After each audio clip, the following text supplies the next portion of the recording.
Derek Jeter's big base hit in the 7th inning tied the game at 3, and then a 45-foot roller gave the Yankees a lead.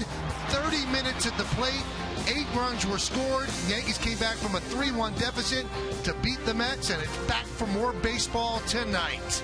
And boy, what a matchup we have. The Major's leading home run hitter is in the house as the Yes Network presents New York Yankees baseball. It's the New York Yankees against the Toronto Blue Jays in the first of 3 from Yankee Stadium in the Bronx, New York.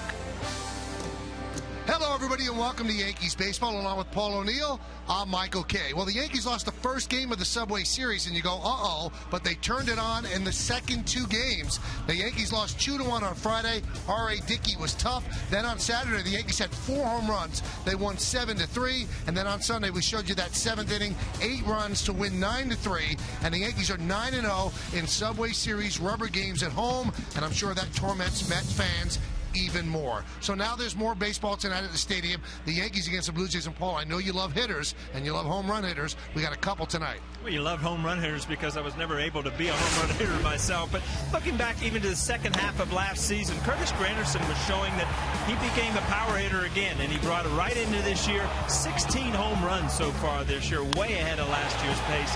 And on the other side of the fence, Jose Bautista. Holy smokes, what else can you say but wow? I mean, last year, 54 home runs, and you wonder, is it going to be a one-year thing?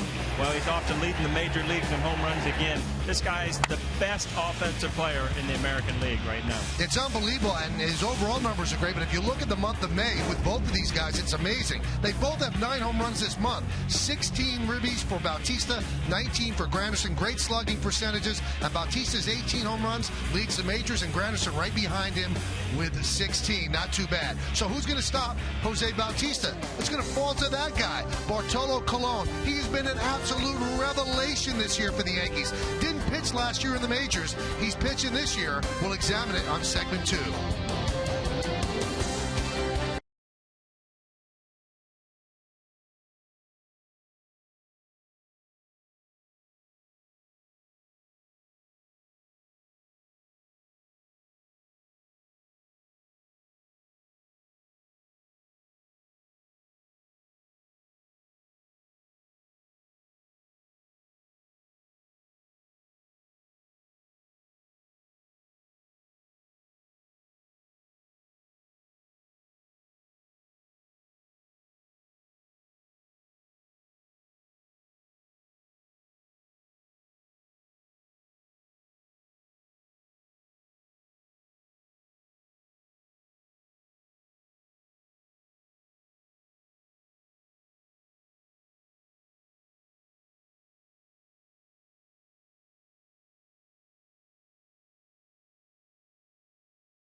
Pitching matchup. It's Carlos Villanueva, 1-0 with a 1.48 against Bartolo Colon. For the Yankees, 2-2 with a 3.16. Last time out for Colon against the Orioles, he was outstanding. He went 8 shutout innings. He threw just 87 pitches, 3 hits, 1 walk, 7 strikeouts. In fact, in the 8th inning, he actually struck out the side. He was amazing and turned a 1-0 lead over to the bullpen. Now, the question to Joe Girardi, is this continuing to amaze you? It was a pleasant surprise early on in what I saw in spring training. But it's a guy now you expect it from. And when you don't get their great location, you're a little bit shocked. Like the day he had in Texas, we were a little bit shocked. And he's been outstanding. And it's a guy that you expect to give you distance. It's a guy that you expect to keep you right in the game and throw a ton of strikes. And some of those strikes will be to that man, Jose Bautista. And you know what? Curtis Granderson's also been taking some big cuts. Can they be kept in the ballpark tonight? Lineups, first pitch, baseball, next on Yes.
In part by Volvo. Pay nothing to repair or maintain your new Volvo for the first 5 years. Volvo for life. By IOTV.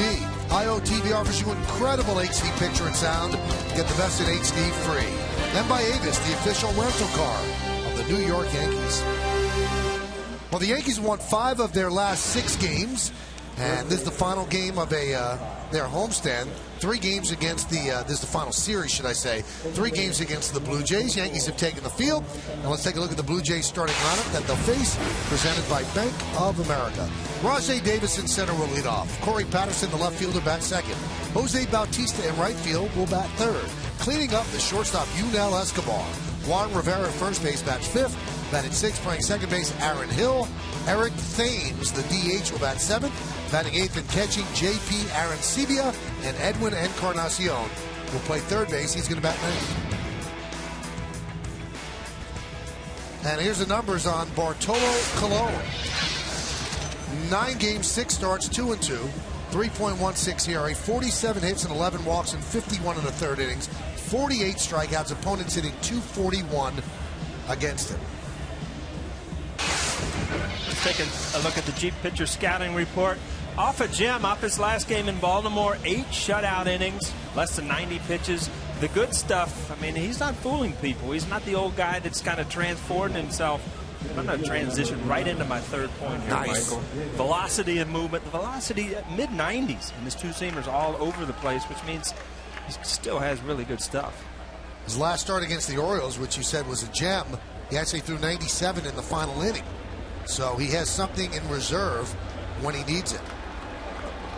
So the beginning of a 3-game set, then the Yankees have Thursday off and then head off on a West Coast trip. Yankees are in first place with a 25-20 record. The Blue Jays close behind, 23-23. Colon is ready. Davis is ready. Let's do it here in the Bronx. First pitch is outside, and we are underway.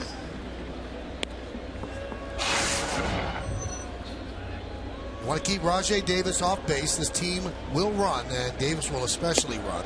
There's a strike. Last time I was in town, Rajai Davis had just come off the DL, and what a difference he made to this team. He had a really good series, but he's kind of not found his stroke from being on the DL and not in a form of being an everyday player.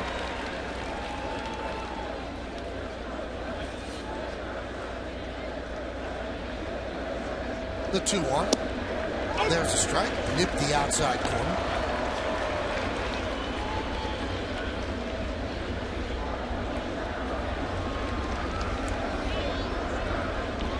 Colon works quickly, pounds the strike zone, and that one's fouled away. IOTV offers incredible HD picture and sound. Get the best in HD free. IOTV is the official HD service provider of Yankees baseball on Yes.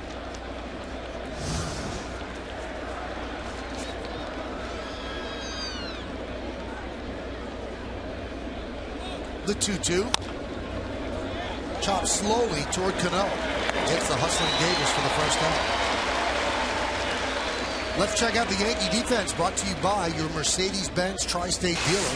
In the outfield, Gardner, Granderson, and Dickerson. Left to right. Infield, it's what you know. A-Rod, Jeter, Cano, Teixeira third to first. Russell Martin behind the plate. And Bartolo Colon is on the mound.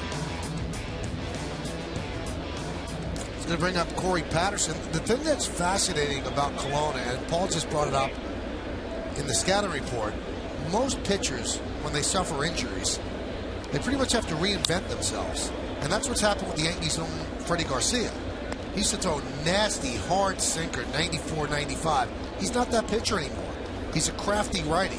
But Bartolo Colon is pitching the same way he did when he won the Cy Young Award in 2005. Aggressive, spots the fastball, and comes right after hitters like that. You see right there, and he's not afraid to come after. There's guys that throw mid-90s that still are afraid to go after hitters, and he's always been that way, even back when I used to face him with the Cleveland Indians.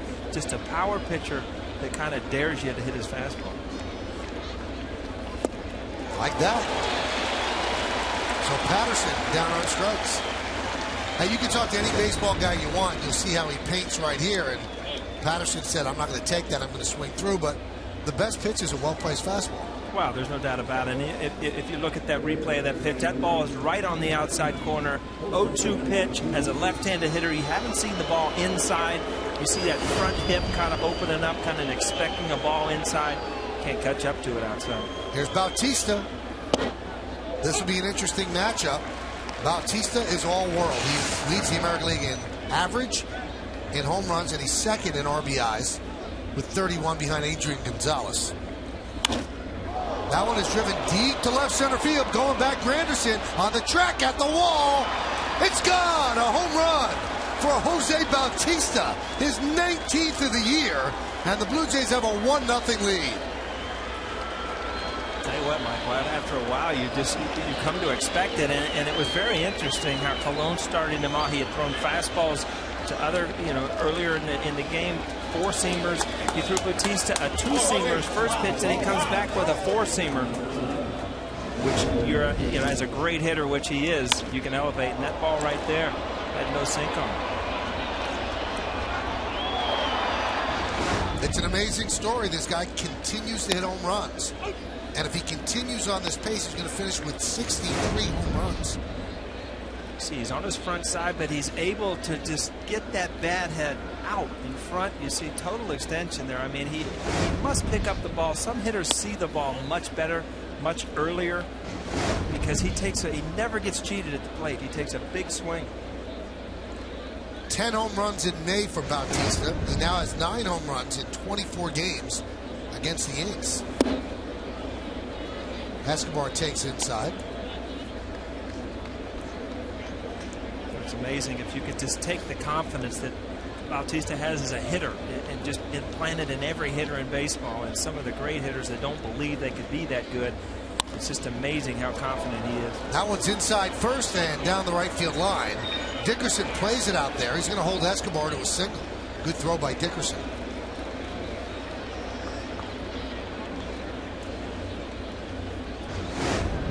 Escobar a little late on the fastball, kind of just goes with it. Every once in a while, as a hitter, you hit it hard. The only question is, was I too late? But that ball got right inside the first baseline.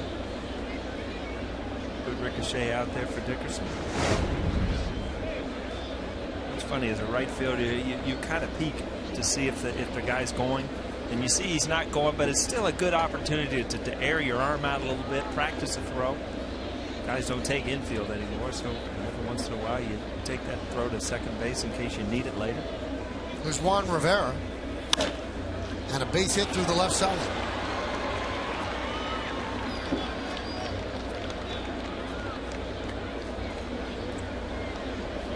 So 2 quick outs and a home run and 2 singles. See, this two-seamer ends up, you start to see that catcher's glove move towards the middle of the plate. You start to see balls hit hard. Fair drives the ball hard, finds a hole.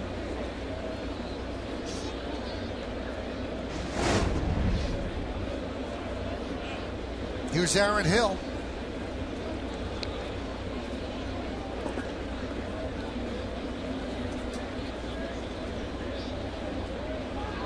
Sudden Cologne comes out, blows away the first couple of guys, and then gives up a home run and a couple of hard hit balls. And you start to wonder, wow, maybe my stuff isn't as good as I think. But again, he continues to go after guys. That's Joe Girardi and Larry Rothschild will always appreciate that. 94-mile-an-hour fastball to Aaron Hill.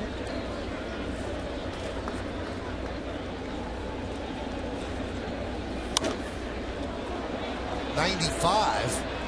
And he pops himself.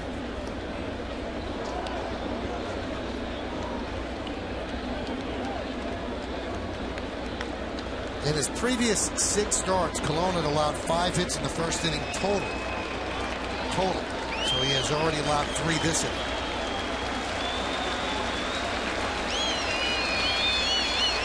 The 0-2. 1-2. Took something off that. Good pitch. Good 0-2 pitch. That ball was in the zone long enough to get a swing. And Hill laid off of it. These are important outs, though. Early in the game, you get out of there. Bautista, he's a great hitter. Took me deep. I gave up 1. But if you get out of that without giving up any more, you go out there in the second inning knowing you still have your good stuff. Missed outside.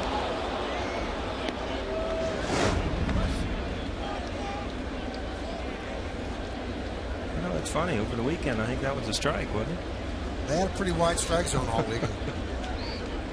Scott Barry is behind the plate.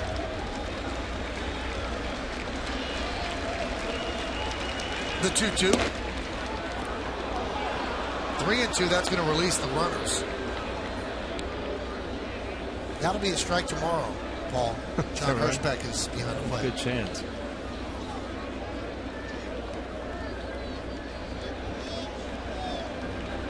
Escobar off second, Rivera off first. 2 outs, just underway. Blue Jays with a run.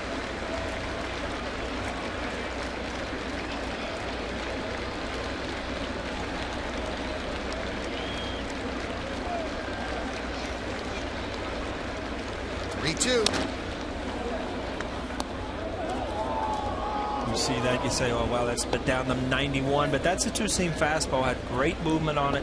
Not much you can do as a hitter, but beat it into the ground. Really mixing the 4-seamer up with the 2-seamer his first inning. 2 outs, runners in scoring position this year. Opponents are 3 for 15 against Cologne.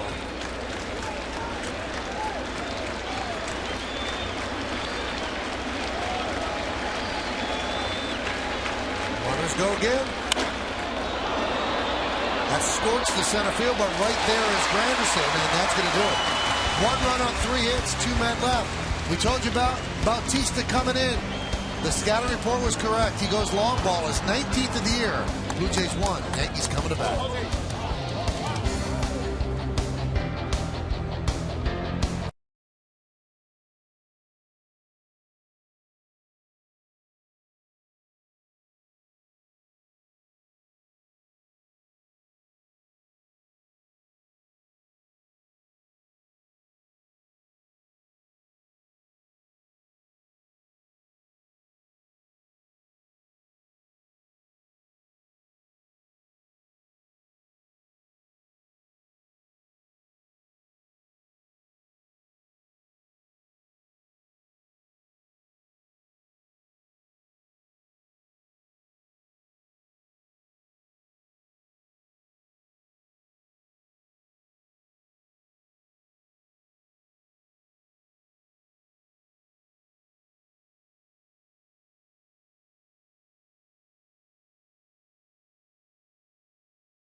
is the pitcher for the Blue Jays. He has a 1-0 record with a 1.48 ERA, 10 hits, 10 walks in 24 innings, 21 strikeouts. Opponents hit 132 against him. Now here's the Jeep pitcher scouting report. Well, it's been a while. I mean, he hasn't. His last start was in 09. I mean, he's been in the bullpen. He's been doing a great job. His road dominance. I mean, this is an unbelievable stat. He's given up 1 hit on the road this year in over 11 innings. And the unknown. The only thing about the unknown is every once in a while, as fans, you'll see Yankees have a little trouble with guys that they don't know real well, the starters. And that dates back to your years too. Get me in it already. That's a long time ago. Long time. We're talking over a decade now. No, a decade. Here's Derek Jeter, 25 hits away from 3,000. And he takes a strike. Derek with the big hit yesterday.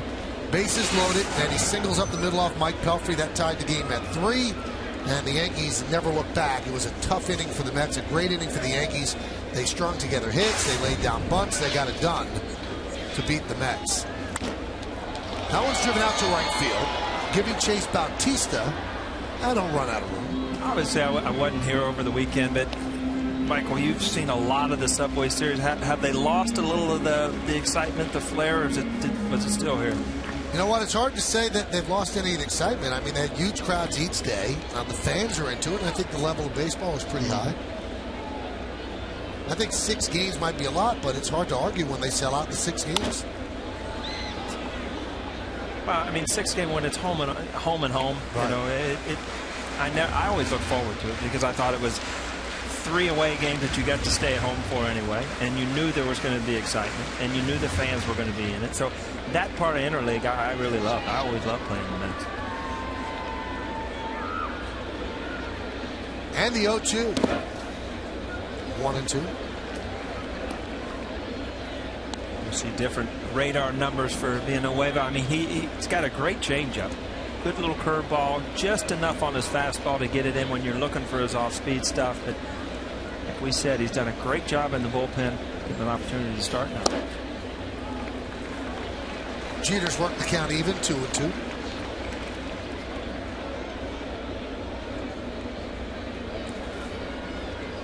Blue Jays a .500 record. They just lost 2 out of 3 to the Astros in their interleague matchup. But, you know, you think about the Astros, and you know the Blue Jays have been playing pretty good baseball, even with those losses. They won 7 out of 10, so they expected to, especially at home, to kind of beat up on the Astros. Very disappointed losing 2 out of 3. See, those are the series, though, I think that people complain about. Because really, does that engender any enthusiasm? The Blue Jays against the Astros. Yeah, and it depends on if you're a National League guy that has moved to Toronto and you never get to see National League guys. It might, but off-speed pitch, Jeter way out in front. You know, interleague definitely plays better for the big cities that have 2 teams. There's no doubt about it. Let's check out the Blue Jays defense. Brought to you by your Mercedes-Benz Tri-State dealer, Patterson, Davis, and Bautista. Left to right in the outfield, Bautista has a great arm, by the way. Infield, Encarnacion, Escobar, Hill, and Rivera. That's third to first. Aaron Sebia behind the plate. And Villanueva is on the mound. Here's Granderson. Can he keep pace with Bautista? Now, Granderson has 16 home runs. So you might say, well, when did he hit his 16th last year? September 2nd. Yeah, most of those were hit in the second half. You remember he got off to kind of a tough start. Really just turned it on, kind of with a new swing. Last year has rolled it right over into this year. Count 1-1.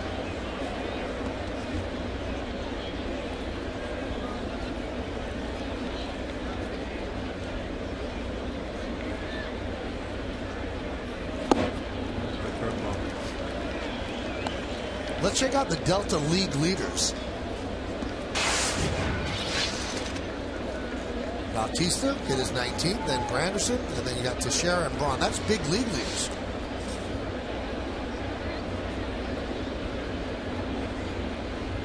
And the 1-2. Swing and a miss, so a lot of off-speed stuff from Villanueva. He gets Jeter and he gets Granderson. Left-handers always like the ball down and in, so it's a very tough pitch for lefties to lay off, and it's a good pitch for a pitcher. He started out ended up out of the zone. For some reason, I don't know why it is. I was included in that match. That low pitch down and into a lefty just seems to go into your swing. Here's Mark Teixeira. And a strike. You were a righty. Yes. Still in. Deadpool hitter? Oh. Yeah. In fact, wherever I could hit the ball. It didn't matter. Didn't really aim.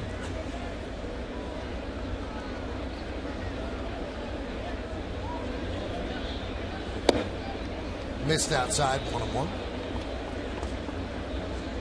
The shift is on for Teixeira. The only infielder on the left side is Encarnacion. Hill playing in shallow right.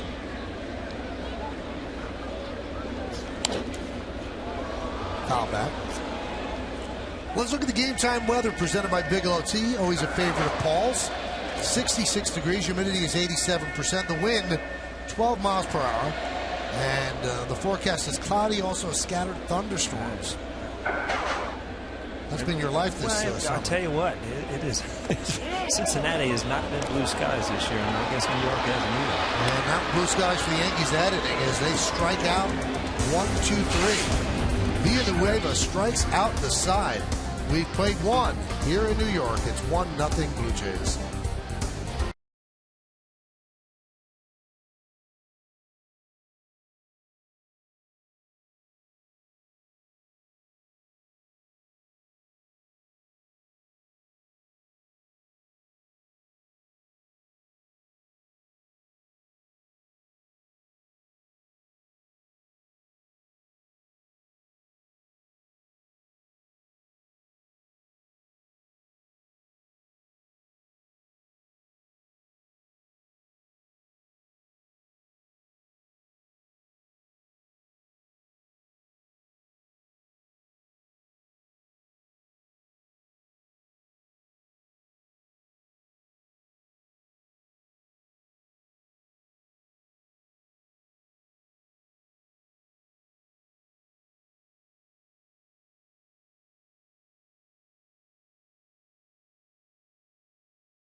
Jays, and we will also get a chance during this inning to talk to our very own Kimberly Jones. She's in the third base camera well, and you know, Kim, we see Bartolo Colon and his performance this year has been a revelation, but I don't think we really know that much about him. You spend a lot of time in the clubhouse with these guys. What do the players think about him? What do you see? What don't we know? He laughs a lot, Michael. That's what I see. And his teammates, in a word, say he is hysterical. Here are a couple examples. Before his last start, he looked at Jabba Chamberlain in the visiting clubhouse in Baltimore and said, "Don't even go to the bullpen tonight.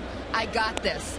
He later pitched 8 shutout innings against the Orioles. And during that outing, Derek Jeter was the DH. He doesn't love that necessarily, but one thing he enjoyed that night was every time Colon came back to the dugout, he high-fived every single person in the clubhouse. Derek Jeter laughed hard, even recounting that story. And Andrew Jones told me today, hey, I've been around a long time and I've seen a lot of pitchers. I've never seen a guy like this on game day. He is as loose as they come. He is out there. And Andrew Jones reminded me of a story from the Detroit trip. After Colon's first inning that day, he had given up a couple of hits but no runs. He got back to the dugout, looked at Robinson Cano and Andrew Jones and said, "They broke up my no-hitter." And then he sat down beside them. We're showing him walking out of the bullpen right now. Always a big smile on his face. That one is skied to left center. Gardner makes the call and the catch. You know what I think of most when I think of that Baltimore start, Kim? Every time we had a shot of him in the dugout, he's laughing. And it was a 1-0 game. So it wasn't like, you know, you had time to laugh, but he he handles it differently than any starting pitcher I've ever seen. Yeah, and Michael, the thing about it is, if you go up to one of these players and say, hey, what were you in Cologne talking about? They just say, well, I don't remember that time, because he's always laughing with us. That's who he is. Ramon Rodriguez, the bullpen catcher for the Yankees, who also helps us translate with Cologne after his starts, told me he's always the same guy, whether he's starting or not. That's exactly how O'Neill was in the clubhouse, Kim. Always the same guy. I've heard that. This is Kim Jones's report. How did I get in the middle of this, you know? I was just getting ready to walk out of the room, and you brought me right back in. Kim, take over. Don't mind him. All right, now, Bautista hit the home run off Cologne, and I know you spoke to a lot of his teammates, and you know, the view from outside looking in is the guy's a great hitter. Yeah. Well, what type of teammate is he, and what do they think of him? Well, I talked to Jose Molina, who, of course, agrees about the great hitting part, but he said, you only see the results. He said, what we see is the hard work. Jose Molina telling me that's the thing about Bautista that has surprised him the most since he got to Toronto. He works as hard as anyone he's ever seen. He is also very giving of his knowledge to his teammates. He'll get back to the dugout, tell him everything he's seen. Jose Molina tells me that indicates he is a team-first guy, even though he's putting up these individual numbers. And Bautista also signed a big contract in the offseason, Michael. Molina tells me he's still humble, and we appreciate that, too. You see Arancibia go down on strikes. Now, very quickly, the #2 home run hitter in Major League Baseball is Curtis Granderson. I'm sure the Yankees rave about him at every turn. Absolutely. Joe Girardi calling him invaluable, but this might surprise you. Well, this part won't, because we know that Curtis Granderson does not consider himself a power hitter. He's also not happy with himself at the plate lately. Why? In the past 3 series, Granderson said, I've had 6 hits, 7 strikeouts. That's nothing to brag about. He wants those numbers to change, but he also admires what Bautista's done, but says the two of them in this series, the only thing they have in common, their teams are playing against each other. Very quickly, bullpen-wise, is Jabba Chamberlain available today? Not available tonight because of recent workload. He did warm up last night, so Joe Girardi says he will stay away from Chamberlain. Is his eye okay? I've been reading that he thought he had pink eye, then it was an inflammation. Yeah, Girardi said that was news to him. He said that has nothing to do with it, and Jabba was wearing his glasses in the clubhouse earlier, but he says he's fine. Do you have anything for Kim, Paul? No, I noticed Jabba down there with glasses before the game. I thought it was a new thing, new style. There's a swing and a miss. The bat goes one way. Kim, we will talk to you a little bit later on. Thank you. All right, that's Kim Jones. Edwin Encarnacion goes down on strikes. Cologne pitches a 1-2-3 inning. We go to the bottom of the second. 1-0 Jays.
Tonight's question is, which sport will produce the next Triple Crown winner?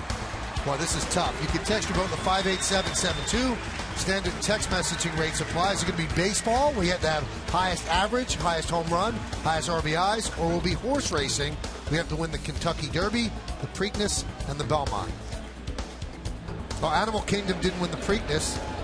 I'm still going with the horse racing. I don't see one player because of the way baseball's set up. You got guys like Ichiro that can hit 350. You got guys like Bautista that can hit 50 home runs. Rodriguez with a high fly ball at Davis. The last time the Triple Crown has been done in the American League was Carl Yastrzemski. That was in '67. Ducky Medwick did it in 1937. And the last time we had it in horse racing was 1978. Steve Coffin from England aboard Affirmed. But you know what? You say you don't think it can be done, but after his home run in the first inning, Bautista leads in average home runs, and he's only 9 behind in RBIs. Usually if you have that big-time home run total, you don't have a high average. And that's what's so amazing about him is everybody gets caught up in his home runs, just what he's doing, what other things he's doing on the field. Walks. He's leading this team he's leading the world in about every category.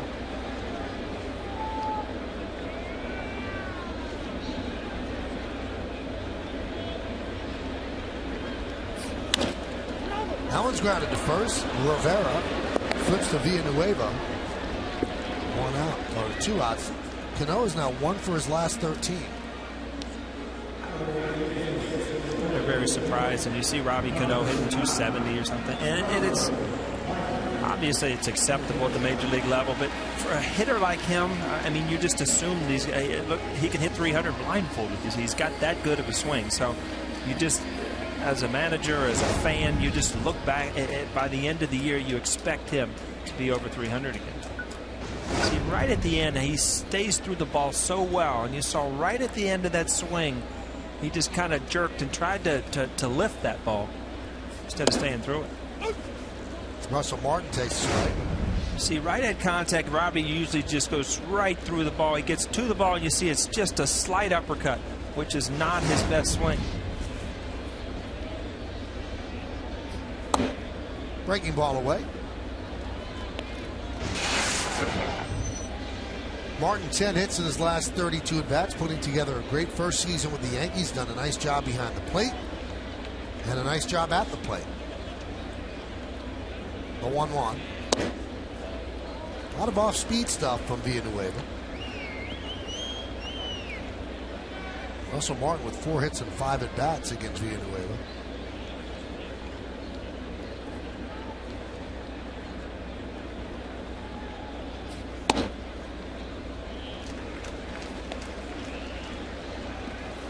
This is where you really get a feeling if you're facing a guy that trusts his fastball at all, a guy who's got a good changeup. You get the 3-1 count, 2 outs. Is he going to challenge me with the fastball, or is he going to go to his breaking ball with the fastball?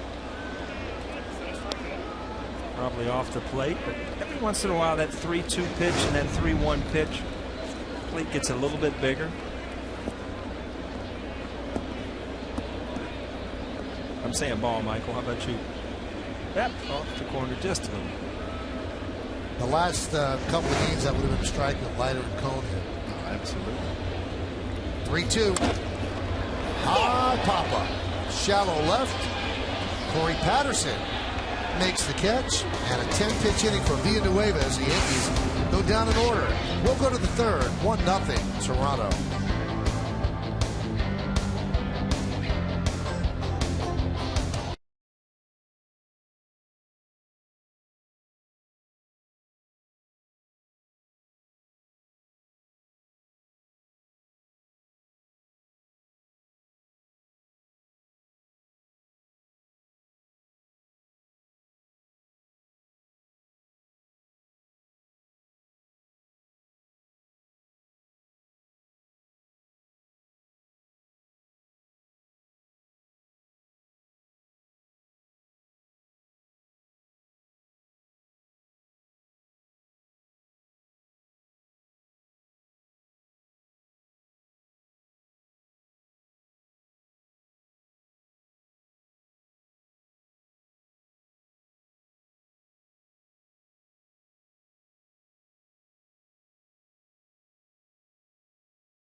May 23rd, 1962, Joe Pepitone hits 2 home runs in 1 inning to help the Yankees defeat the Kansas City A's 13-7. Demand greatness in every sip and every season. Johnny Walker, proud sponsor of the New York Yankees. Joe Pepitone. Rajay Davis leads off. Hey, I made a terrible mistake in the previous inning. I have to correct it. You see on the Lincoln scoreboard, 1-0 Blue Jays. I said that Steve Coffin was from England. He's an American jockey who moved to England after his success, so I apologize for not saying that the right way. I just let that stuff go, Mike. No, bring it back. The fans would never know. Oh, but people would. They would. They'd text you or something? No, it would be more than text. Oh, There's an infield single for Rajay Davis.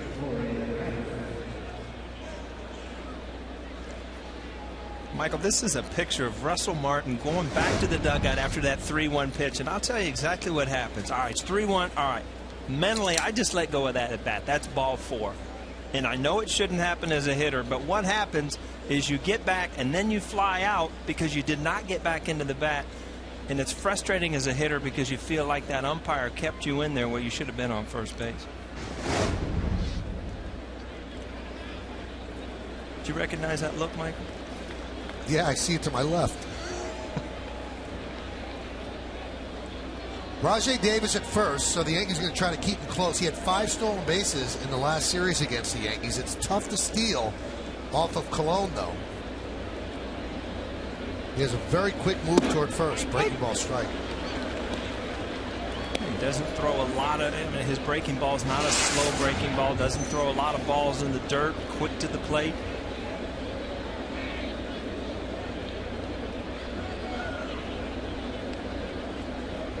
Colon gave up a stolen base in his last start against the Orioles. I think that was his first one in like 159 innings. Yankees calling from the bench a bit of a pitch out, and Russell Martin will go and talk with Colon. Now, you said you faced Colon, right? Mm-hmm. That's when he was with the Indians. How do you think you did against him? I remember getting some hits. I don't know how many, but I got some hits off of him. 1 for 15. Come on. Yeah. I said hits. I didn't say hit. I had 1 hit. 1 hit. That's a misprint. Huh? 1 for 15. Wow. You don't remember it that way, so it wasn't overpowering, right? You the hit was up the middle. Play. I remember a hit I got off of him. I thought I remembered more. Quick throw to first.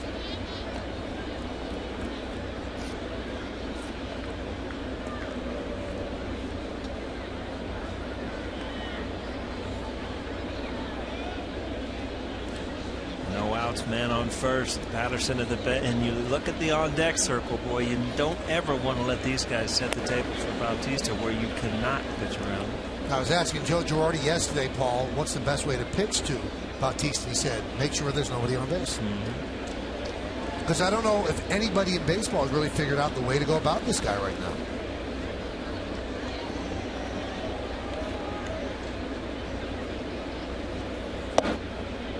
Count 2-1 to Patterson. Davis doing a good job of just, kind of setting off the rhythm of Colon and really helping Patterson. He's worried, trying to hold him on. He's moving. A lot of times the pitcher can get away from what he's trying to do and just trying to lose sight of the batter.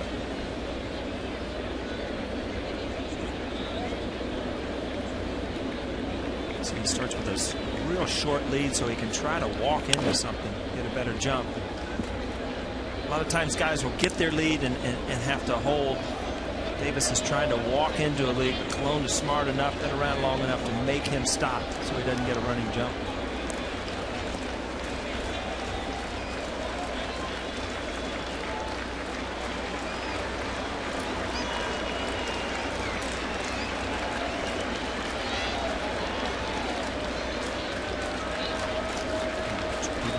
Later now to see if he can, but he's still kind of holding. Good job by Colon. Hopped up. Russell Martin will make the play. Runner tags from first, but he just bluffed. All right, so here comes Jose Bautista. Let's check out the Home Depot hitter scouting report, Paul. I mean, wow, what do you say? I mean, 54 home runs last year. He's leading the majors in everything, really, which goes right into total offense. But The one thing that you really want to stress is he's an all-around player, and a lot of the things go unnoticed because of his offensive numbers. I mean, he's a great outfielder. He throws the ball well. He hustles. He plays hard. And it's a guy from the outside that you really root for because he worked to get where he is. I mean, he was with a lot of organizations. He wasn't a guy that was just given a job. He worked hard, and he's become a great player. There's a strike. Had a home run his first time up, his 19th of the year. How's this for a stat? He has 19 homers, Paul, and 32 runs batted in. So he's only driven in 13 teammates. He has not gotten that many opportunities with guys on base. You see when he's getting challenged. I mean, Bartolo Colon challenged him in the first inning, 2 outs, nobody on. And that's, well, the one run, the solo homers, they usually don't beat you. And it's the the crooked numbers when you add them up at the end of the game that end up giving the pitchers a loss. Well, check this out, Paul. He has batted with only 108 runners on base. And that's 94th in the major leagues. So teams are getting the guys out in front of him.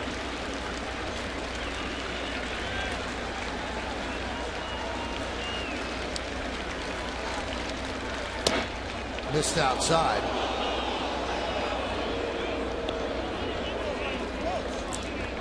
It's not even close. It's not even close. Scott Barry telling the Yankee dugout that wasn't close.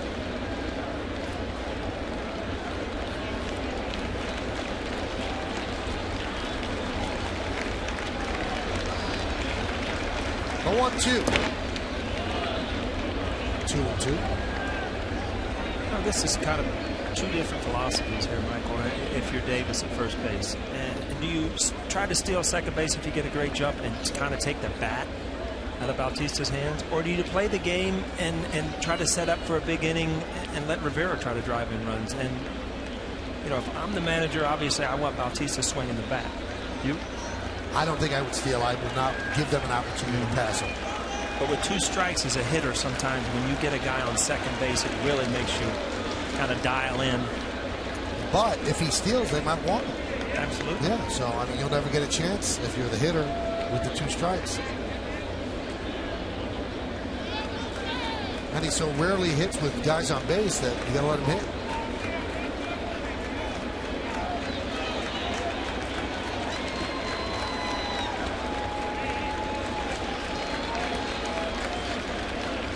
Runner goes. The throw to second. In time. See, Paul, I don't know how that's smart. You just took a runner off base for a guy who has 19 home runs. Yeah, and what I was talking about is, the first he gave him 2 strikes. Now all of a sudden, as a hitter, obviously Bautista's a great hitter, but you see that he held him where he didn't get a walking lead.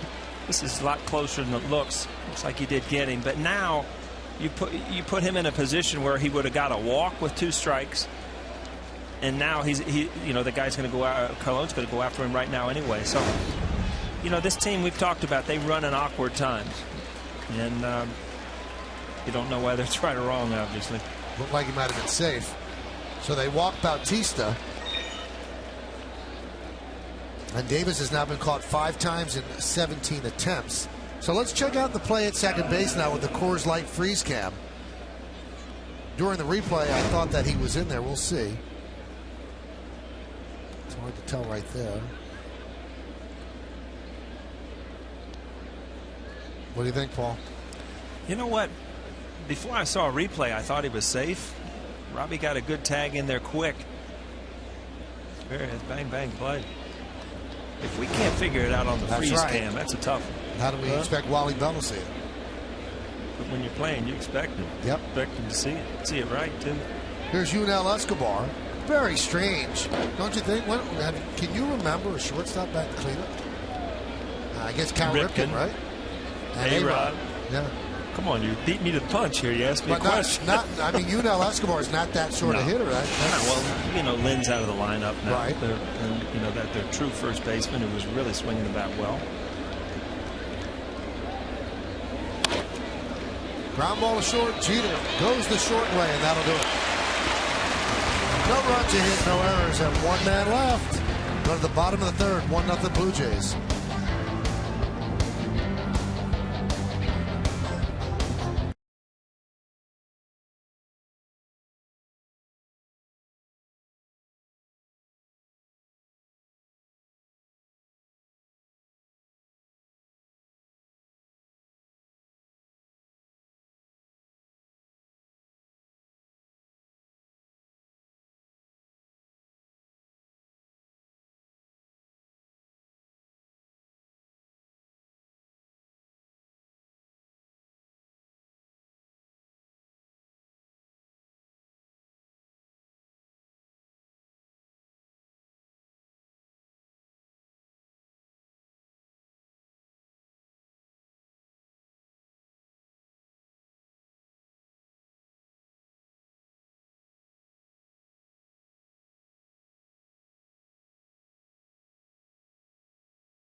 In order, 2 straight innings against the right-hander Carlos Villanueva.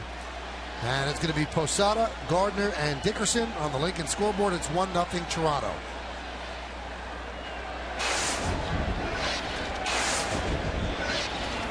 Posada 1 for 6 against the Mets, 8 for his last 24, hitting 182. Slow, 60-mile-per-hour breaking ball. That's almost the Ephus pitch, isn't it? Pretty close.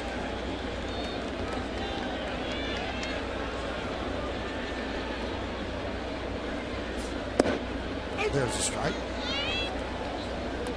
So that pitch was 80 miles per hour. Must have looked like 100 after 60. The old changeup, and you figure, you know, that with that first pitch, you're going to see a fastball, good arm, you know, good arm speed, and you get a changeup.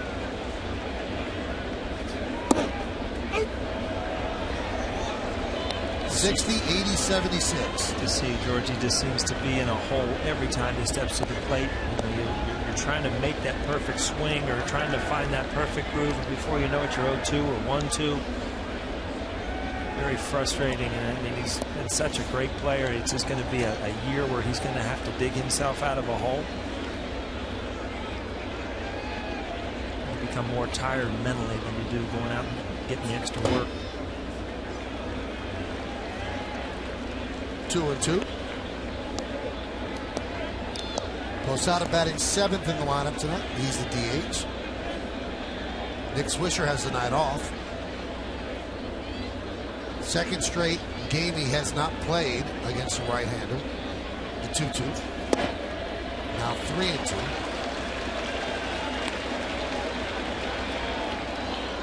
And Brett Gardner is on deck.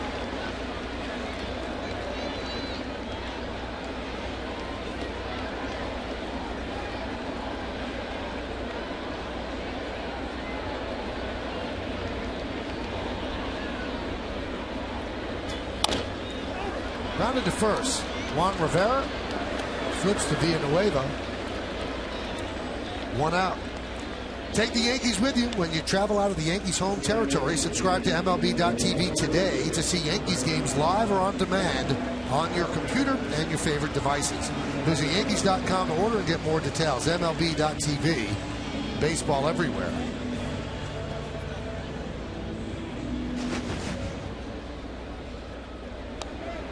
Villanueva with 30 pitches. His high pitch count this year was 69 pitches, which he threw over 4 2/3 innings of relief on May 7th.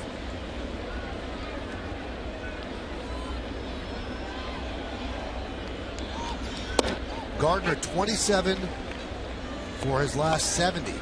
So he has certainly picked it up, the average up to 267. He was buried on the interstate for most of April.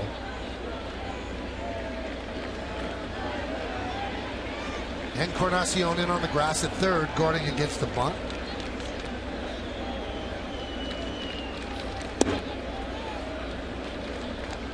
Count 1-1.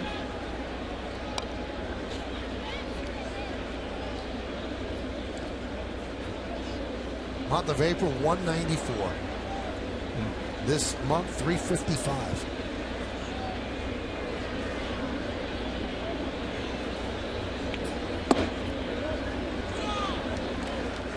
At what time of the year did you start to really be concerned if your average was low?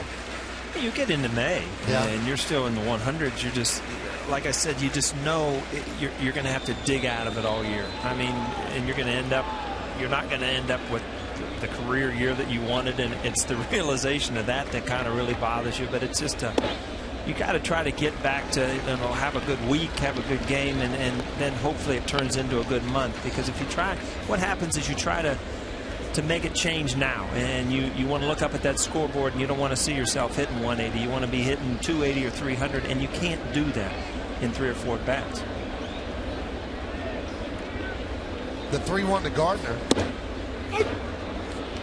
3-2. Villanueva is in the rotation. So many injuries to the Blue Jays staff, so they're trying to piece it together. The people start coming back. And the Yankees have their first hit. It's in the gap. David cuts the ball off. Gardner's going for 2. He's going to make it standing up. Speed kills. Well, out of the box there, Gardner's probably thinking, I got a shot for a triple, but I tell you what, Rajai Davis makes a really good play just to cut this ball off. No chance of throwing Gardner out at second. But if that ball gets to the wall, it's a sure triple. You got speed in the outfield, and you got speed on the bases. Good swing. We talked about Robinson Cano earlier with a slight uppercut. He usually has a level swing. You saw Gardner's bat right there, right through the zone. Completely level swing. Ends up with a line drive. So the Yankees have their first base runner, and here is Chris Dickerson. 4 hits and 8 at-bats this year. Scary moment for Dickerson in Baltimore. Got hit in the head by Mike Gonzalez. Cracked the bill of his helmet. Had a slight concussion, but did not go on the DL. Didn't play for a couple of days, and made a big contribution against the Mets yesterday.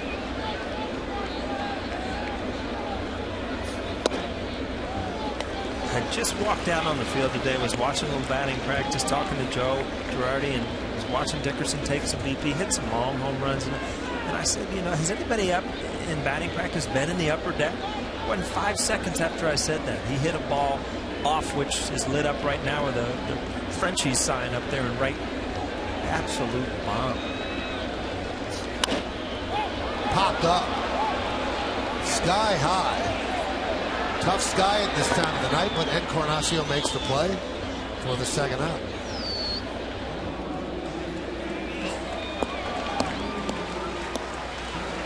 Right up here now, that doesn't look much there, but if you keep coming down, you'll see a lot, obviously, of home runs in this deck. A lot in second, to get up in here, and he hit it right off of that sign. Kind of hard on TV to tell how far that is, because how high you have to hit it at the distance. So when you go mustard, when you go French, that's way pretty up. shot. That's putting mustard on it. Right? Here's Derek Jeter. Derek struck out in the first inning. It's just K-Bay, you don't eat mustard or ketchup or anything like that. That's right. That's right. Hasn't your wife talked you into like trying something other than like a piece of chicken or something? She knew who she married. Oh, that was in the vows. You were there. I don't remember. It was all a happy blur for me.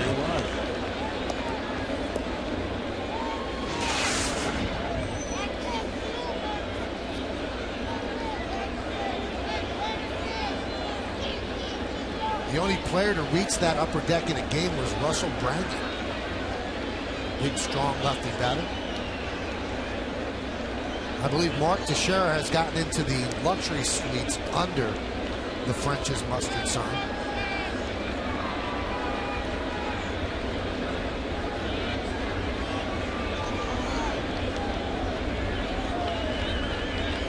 Leo 1. 1-1. You're talking about mixing up speeds, mixing up the break of the ball. Villanueva does a good job. On paper, he would never really impress you.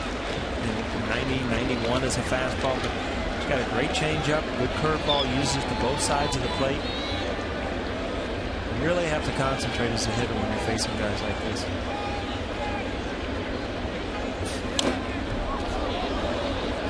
That's a top fastball right there, 91. That ball is just up out of the zone a little bit.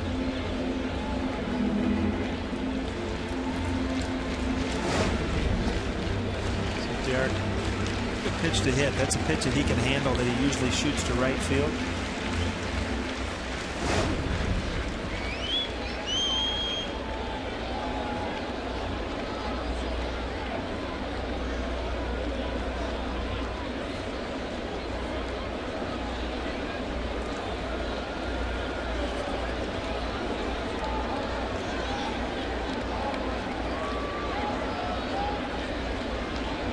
The 1-2.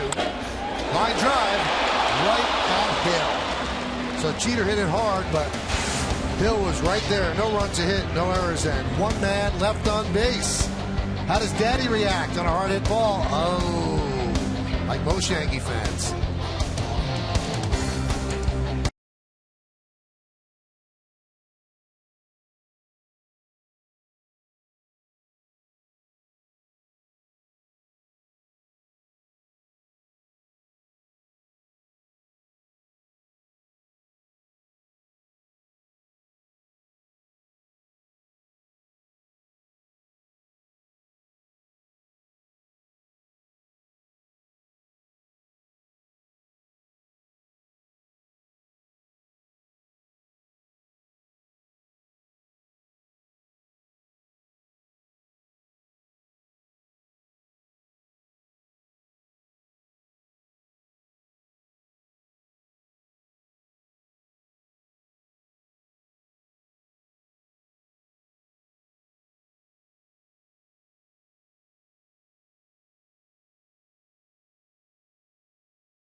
Quit line quiz. Who are the 3 Hall of Famers to play for both the Yankees and the Blue Jays? I know one. We'll find out all 3 in the bottom of the inning. I'm going to try to get 2 before we get there. Juan Rivera will lead off against Bartolo Colon. One mistake by Colon, a home run by Jose Bautista in the first. Line drive right at Jeter. One away. Let's take a look at the Blue Jays team scouting report, brought to you by Volvo and given to you by Paul O'Neill. Well, they can hit the long ball. That's obvious. I mean, they're second in the American League behind the Yankees. And, you know, they're competing in the best division in baseball. Always has been. And they're doing a pretty good job. And they like to run. We talked about it. They run it at awkward times. And John Farrell said that, you know, he's going to continue to do it, put pressure on the defense. They're not far away from being a pretty good baseball team.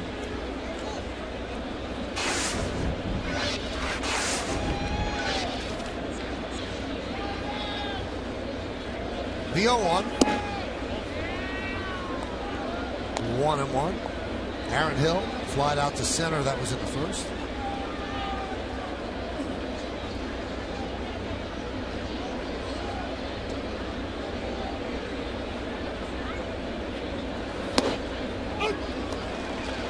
Boy, he just lives on the outside corners. Paul mentioned the East, and it is the beast this year. From top to bottom, just 4 games separate the Yankees and the last place Orioles. No one's running away. 1-2.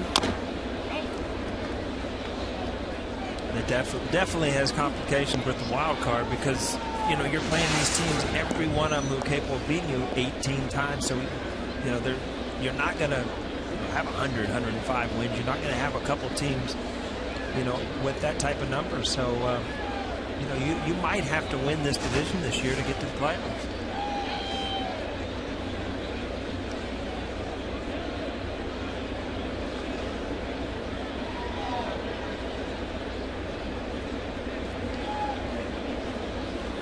Swing and a miss. And on the breaking ball.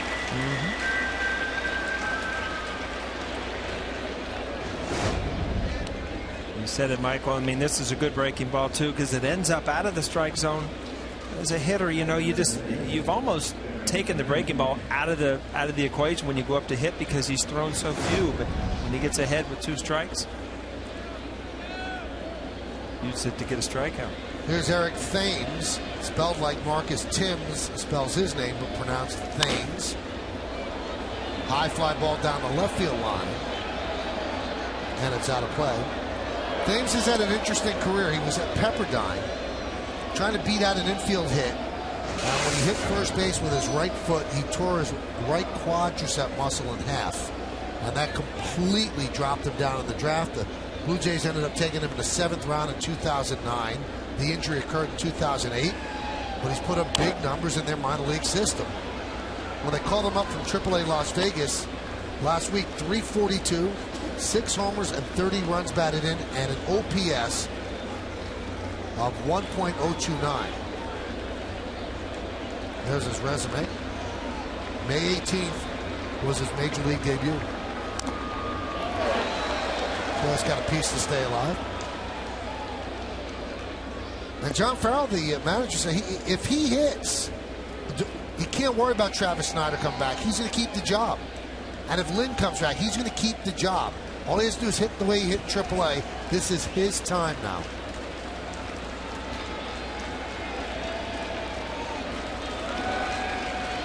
The 0-2. I think somebody put a stopwatch on him in the Blue Jay clubhouse last week. They say he has a broad smile on his face every 10 seconds. You know, as a young player, you hear the managers say that, but in your mind, there's this time clock going on. That, you know, 15 days DL. You try to put together so many things. You try to do so many things in a couple weeks. So they do have to make a decision when somebody comes back. Great pitch. 91 miles an hour on the inside part of the plate. And Thames is down looking. We go to the bottom of the 4th. It's 1-0 Toronto.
To the New York State Smokers Quit Line Quiz. Who are the 3 Hall of Famers that play for both the Yankees and the Blue Jays?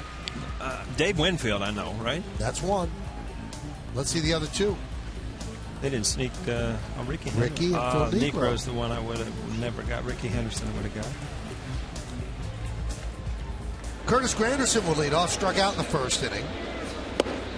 Yankees now will get their second look at Villanueva. 1-0 they trail. Derek Jeter hit the ball hard his second time up, but right at the second baseman Aaron Hill.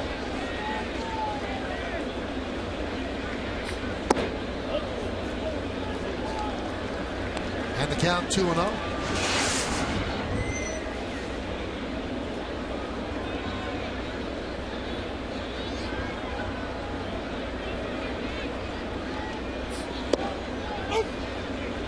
And a strike. 8 home runs on the road, 8 home runs on the road, at home, 8 home runs against righties, 8 home runs against lefties. You pulled that on the slot machine, you'd have a good day, right? Never have to work again. You put enough in. Yeah, it depends what you play. Playing nickels, you're working. Huh? There's a couple double 8s. Yogi Berra and Bill Dickey. Talk to Yogi today. How is Yogi? Yogi looked good. He was talking about his golf tournament. He was a little bummed out. He was going to hit golf balls today. It was too wet. Now, you know you're talking about Florida Granderson. You know you're talking to an old timer when he was going over some of the old ballparks. And he was going, was it Sportsman's Park in St. Louis? Yep. Yeah, I used to wear a cabbage leaf in my head. I'm like, all right, what?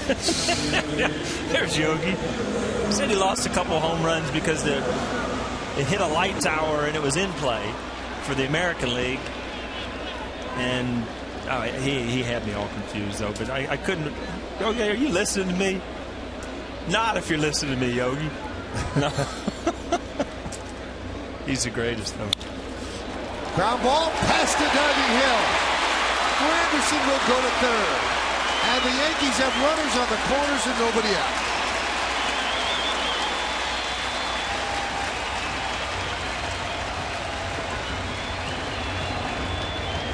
out. Ball 4 to Granderson. The next thing you know, first and third, no outs. The shift kind of hurt him there. See Villanueva, you could see his reaction. He knew right when he was hit it was a double play ball, but with the shift, it ends up being a single.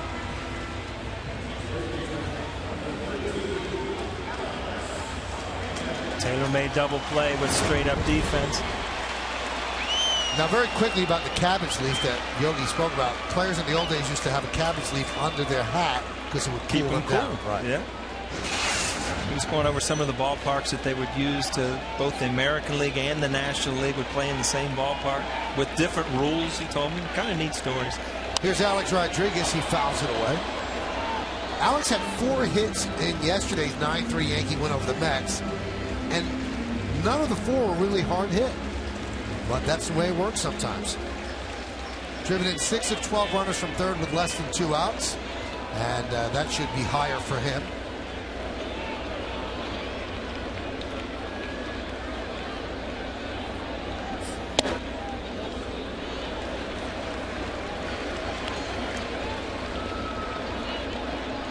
See Alex take that inside fastball. I mean, if you're dead red, if you're looking fastball, you'll swing at that pitch. You'd say he's looking off speed here. I've seen a lot of off speed off Villanueva all night. 1-1. 1-2. Saw the .481 batting average over his last 6 games, and the Yankees are 5-1 in those 6. The only game they lost was against the knuckleballer R.A. Dickey on Friday, when they lost 2-1.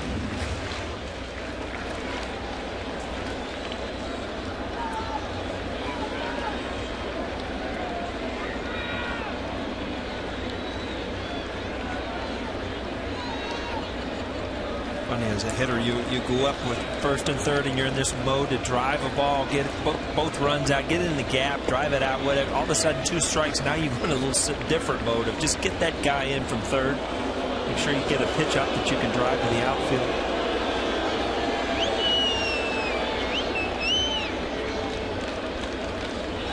Bottom of the 4th inning, 1-0 Blue Jays, but the Yankees threatening. Runners on the corners and nobody out. tough at bat right here for being away, because Alex Rodriguez covers that slider so well, especially with 2 strikes, and he's thrown him in, kind of set up for that slider away. Now he's going to continue in. But with the breaking ball, he really just does not have a pitch right here that he can put him away with, or he's sure he can put him away with.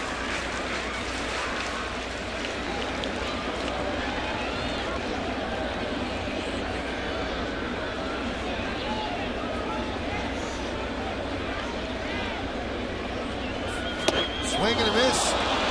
Put him away off speed. Yeah, most guys would, set up to really blow somebody away or get a slider away. He had thrown him in all count, and they got a ball out over the plate with it was a changeup. Good piece of pitching.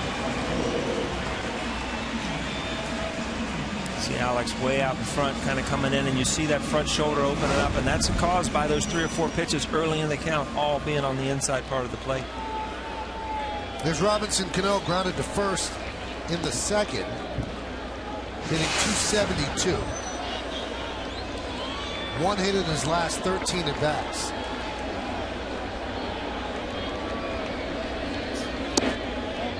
Kevin Long said it best about Cano.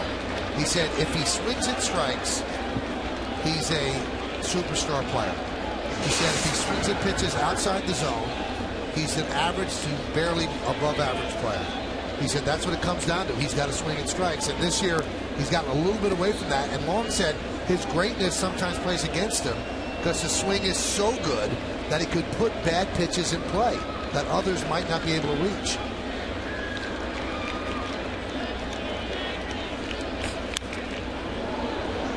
One and one. Now Yogi Berra hit bad pitches. Over his head, in the dirt, anything. He said if I could see it, I could hit it.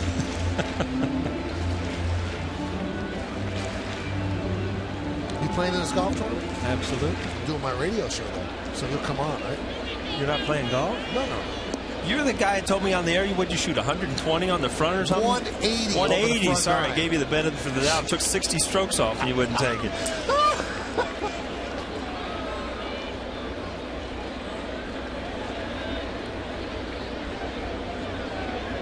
The 1-1. That one's driven out to left center field. That's going to tie the game. Rajay Davis makes the catch. Tagging is Granderson. He'll score. It's a sac fly for Cano, and it's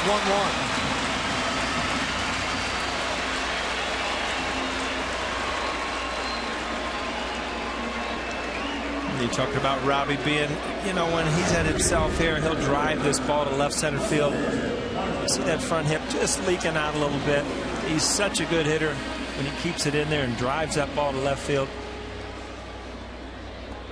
He looks better in yes mode. Out front a little bit. Here's Russell Martin.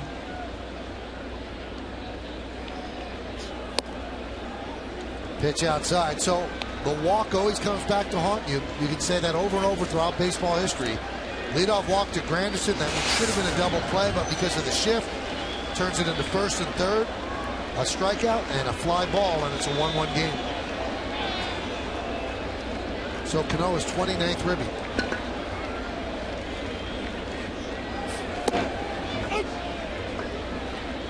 Villanueva has really impressed me with the way he changes speed, his control, his thought process on how to get out hitters. But he's had a couple long innings. We talked and he had that start since 09, so he's probably going to make it through one more inning maybe.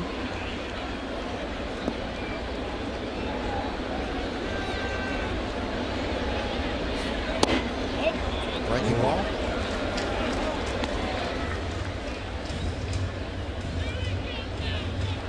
These are just around the plate with everything. His changeup, his fastball, his curveball.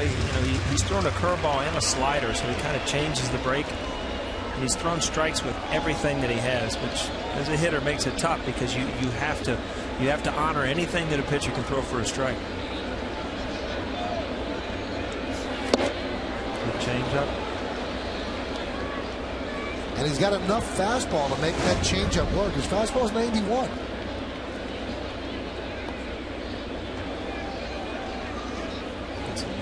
little movement at the end, but the thing that makes it, you see it says circle change, the thing that makes it is his good arm speed, just like his fastball. So you get just that little side spin that will give you a little sink on it.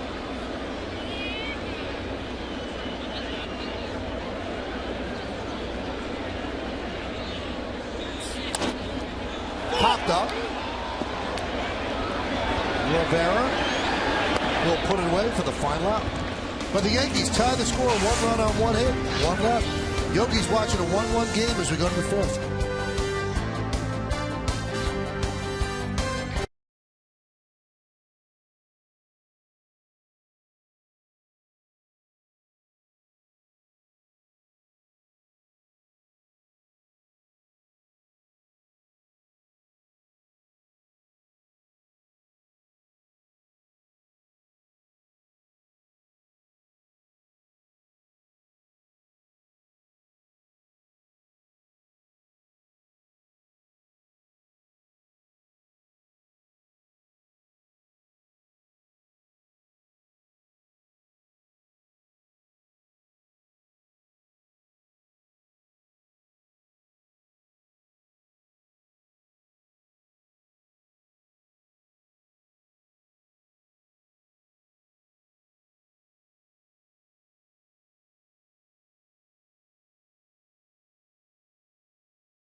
Thank you, Bob. We'll hear from Bob and Kim a little bit later on. Acela Express, the scoreboard 1-1 as we go to the top of the 5th inning, and J.P. Arancibia against Bartolo Colon. Colon career 9-3, 3.60 against Toronto.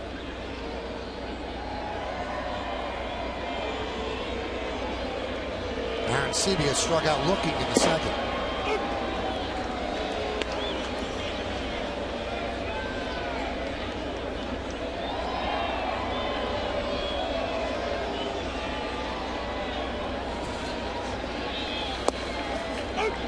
Well, since 2009, Turkey Hill has been the official ice cream of the Yankees, and they have a new ice cream.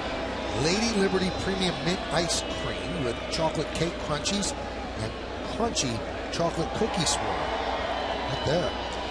Try it. As Arancibia again down looking. And there are Yankee-inspired flavors as well. Bronx Bombers Sundae, premium chocolate ice cream with chocolate cookie swirl and chocolate-covered crunchies. And Pinstripe Brownie Blast. That's right here.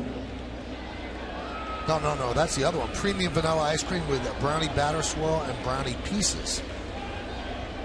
No, that's the other one over there. That's this one. No.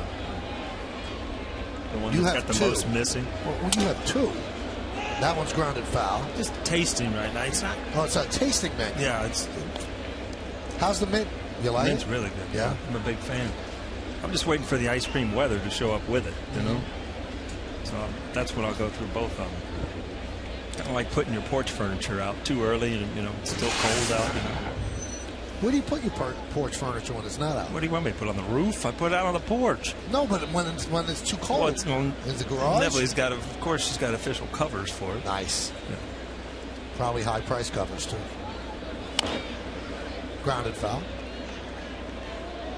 Neville in town with you? No. That is a first. I think so. Wow. Well, Bob and Mary will take care of you. Frank and Mary. Frank Come and on. Frank's connected now. Don't be calling Bob. You're dropping the Bob on Frankie. The 0-2. Outside. So we thank the people of Turkey Hill for making these ice creams available to us, and we'll enjoy them as the game goes on.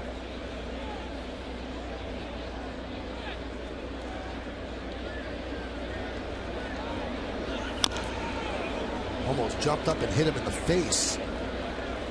It's a mark of a good two-seam sinking fastball. When that ball starts getting, just beat it down, shoots it. You just cannot elevate the ball. Encarnacion, we talked about power hitters, and his shoulder, you see that front shoulder, and if you look at that column and you talk about a bad streak to start off the season and you're in late May, no home runs. That gets in your mind, and you hope it's a bad dream. You keep waking up the next morning and it's still 0. Would you rather be hitting 350 with no home runs or 310 with 10 home runs? Oh, 310 with 10 home runs. Really? Oh, you feel like you're doing everything you're supposed to do. When you just have a 0 there, I mean, it's not right.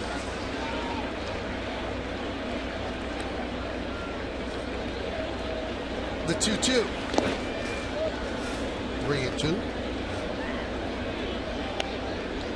Slumps are weird things. I mean, it's just certain things you're used to doing. And you ever have a writing slump, Michael, back in the day? You just have a bad week where every one of your articles is bad? It's called a career. Yeah. I mean, do you just you come out of it, or do you just stay in it for a... Oh, people get writer's block, stuff like that. Yeah. You get into a flow, yeah. And then you start seeing the paper bigger. Swings and misses. Colon again, putting together a nice outing. I tell you what, and again, back to the scouting report, he's not fooling people. I mean, he is going after people. Started in the mid-90s, got a good two-seamer. Touched up by Bautista on a two-seam fastball, but other than that, he's been ahead of hitters. 23 pitches in the first inning, his high mark. 70 overall. Colon struck out 4 straight Blue Jays. Rajay Davis takes a strike.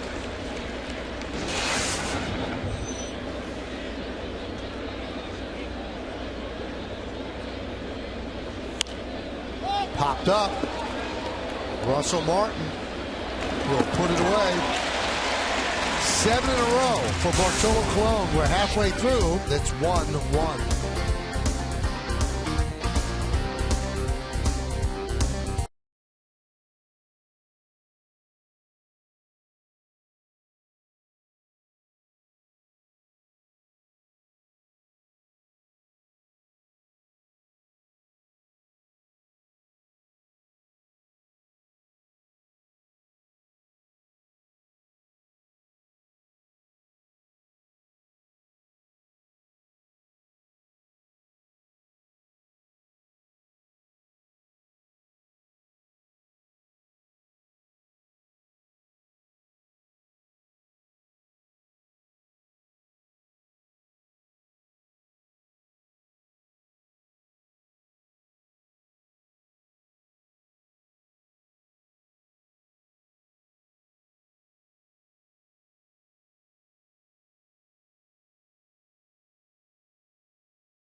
Big headlines today, Paul O'Neill. On my radio show on ESPN New York 1050, Fred Wilpon quotes in his story about him in the New Yorker about key Mets, about Jose Reyes, thinks he's going to get Crawford money. He's had everything wrong with him. He won't get it.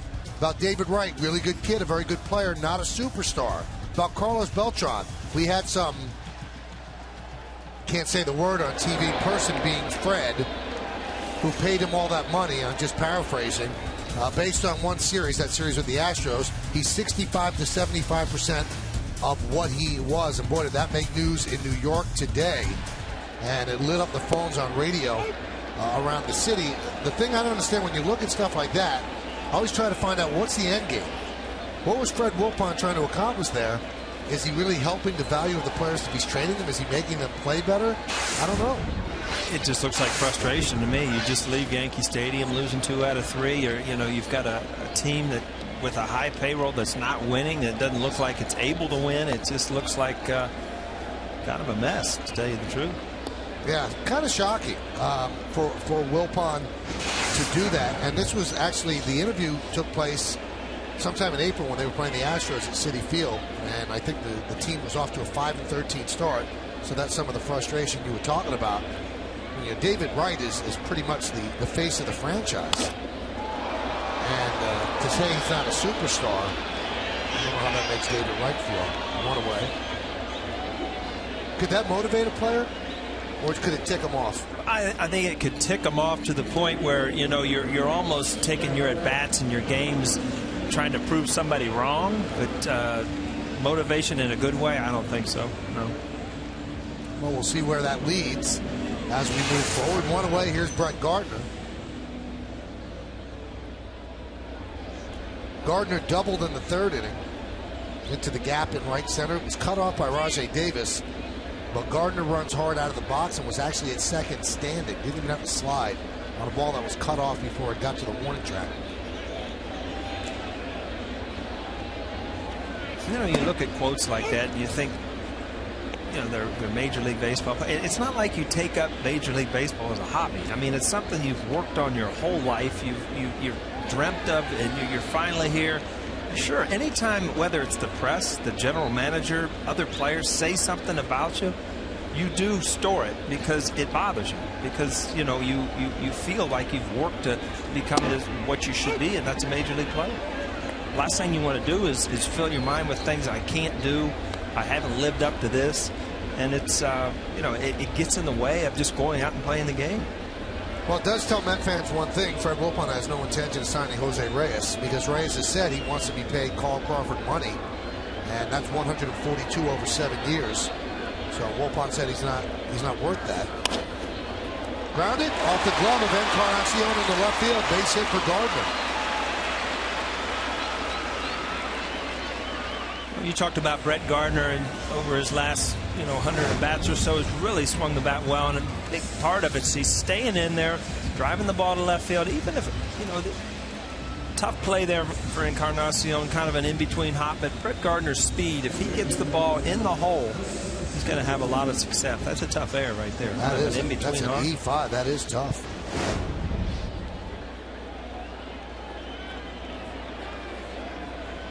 Jordan Spreckman, the official scorer today. Now, I don't remember this about you, Paul. You'd hit a ball like that, you thought was a hit. You see E5 go up on the board. Were you the type of guy standing at first to look up to the press box? There's not too many players that, you don't look up, but you might look at the box score the next day and say, I got some hits, and you're 0 for 5. Oh, that was an error. You're kidding me? Oh, so you didn't know it during a game? A lot of times you don't. In the old stadium, everything wasn't so bright, and you didn't have a category for everything out there. But right there, that doesn't appeal to the hitter's eye. It just put the ball and play pretty hard for a tough play. There are some players, I don't remember that many on the Yankees being this way, that if there was an official scorer that won against them, they'd have somebody call up from the dugout because there's a phone. The official scorer has a phone there, and the argument is made on that player's behalf. Do you know what used to frustrate you as a player is you would go into other cities, and it was like if the guy put the ball in play, it was a base hit, and then you would come home and you wouldn't get the same thing. That, I think, caused more problem with players than an error here or there. I couldn't agree with you more, Paul. I think around baseball in smaller towns, there's so much home cooking. In New York, I think it's down the middle. I think it's fair and objective. But if you go to a smaller city, it's going to be always on the home team side. You know, looking back, and I don't want to take anything against John Olerud. He's a great hitter, and he had an unbelievable year in Toronto. But that comes to my mind. I remember seeing him, if he put the ball in play, ground ball, anything, it was a hit if he got on first base. And it just, you know, it would frustrate you as a player because you didn't feel like you were on a level playing field with the other teams.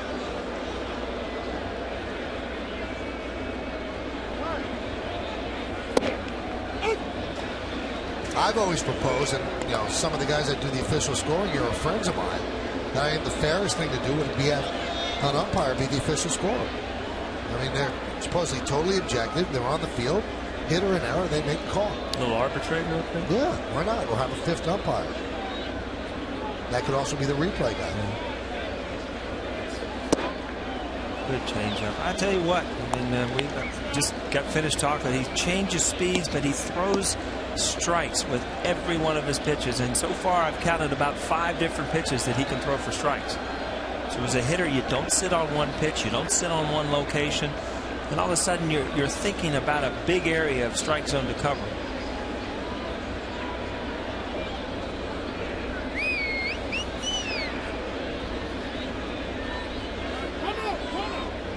See the different philosophy in base stealing. You know, we talked about Rajah Davis earlier in the game. He takes a very short lead in here and kind of walks out, tries to get a walking lead into a stolen base, where Brett Gardner will just jump out here immediately, kind of get in a runner's pose and just cross over as quick as he can when he picks up. 6 of 12 this year in attempts for Brett Gardner. There he goes. Dickerson strikes out. The throw is not handled by Escobar. A stolen base for Gardner. And Dickerson goes down on strikes. A decent jump, but a great throw. And if it was picked, he was out. But Gardner get in, you know, as a shortstop, Escobar has to get out of the way of the runner, pick the ball, and make a tag. Kind of a tough play.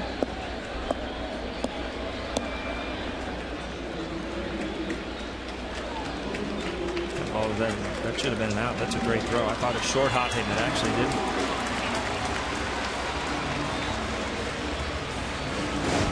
He went in hard with that hand and was down on the ground for a while. And Joe Girardi and the trainer Steve Donahue came out. You can see he's cut. But he waved them away. He said, I don't need you out here. You know, that doesn't look like much, but you know what happened there is you pulled your nail. You've caught it into the base and you've pulled that nail away. And I'll tell you what, tomorrow that's going to be sore. He also got spiked. It looks like he got underneath the spike. Yeah, sometimes that spike can actually go through your fingernail. So Gardner's on second for Jeter. I always say this about Freddie Garcia, Paul.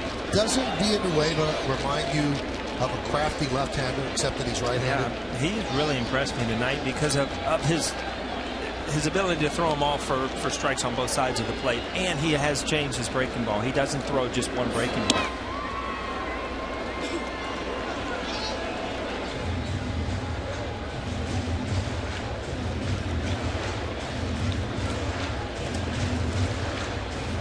This copyrighted telecast is presented by authority of the New York Yankees and may not be reproduced or retransmitted in any form, and the accounts and descriptions of this game may not be disseminated without the express written consent of the New York Yankees.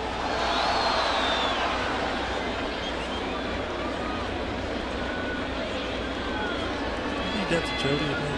What was that? She reads it to me. A little disclaimer before I go to sleep. That one is driven deep to left field. Going back, Patterson. He's on the track. He's at the wall, and he'll make the play for the final out of the inning. Jeter gave it a ride, but too much ballpark out there. No runs, no hits, 1 error, and 1 man left. We played 5 innings of play here at the stadium. It's a 1-1 game by that much.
with giving the Yankees a 3-1 lead. He hit this ball right into your living room, but it didn't quite make it to the couch. Michael, you got me too. Off the bat, I thought this ball was out.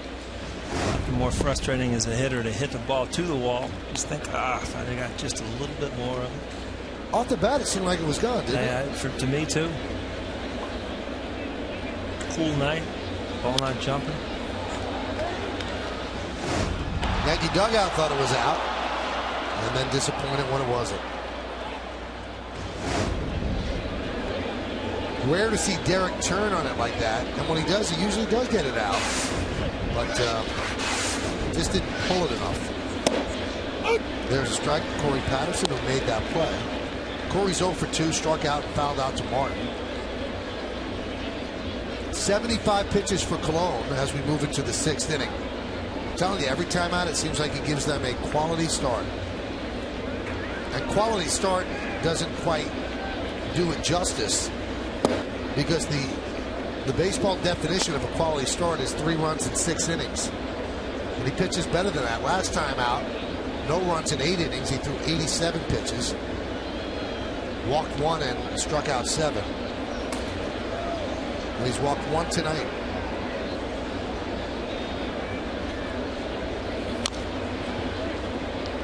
You see the movement on that. And the big thing about Cologne is not just the velocity. He's not hitting the middle of the plate. I mean, he's in and out, and he's used his slider the last couple innings a little bit more. To have that much velocity, coming back from what he's come back from, and still have the control. That's why he's been so successful.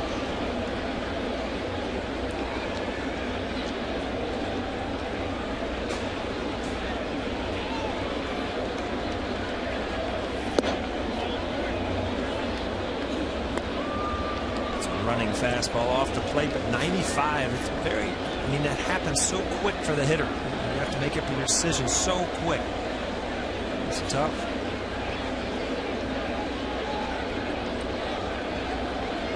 And the 3-2. Line to right field. Dickerson. It's over his head on the plate up against the wall. Patterson's going for 2, and he will make it. So Cologne had not walked a leadoff batter in an inning all year, and he was intent on not doing it there. This ball was hit so hard. Dickerson kind of took a straight across angle, and the ball absolutely blew over his head. The only way to catch this ball is immediately know how hard it's hit and take off straight back to the wall.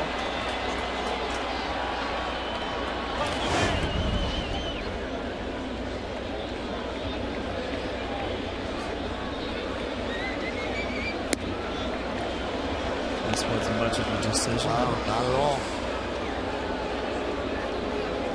This Blue Jay lineup, Paul, at this point in time is not good enough to really provide the proper protection of a guy that's this hot, because there's nobody that you could put behind him that you'd rather pitch to than him. Right. No, you'd rather pitch to him than that guy. That person doesn't really exist, and they're not making a tough call batting the shortstop behind him.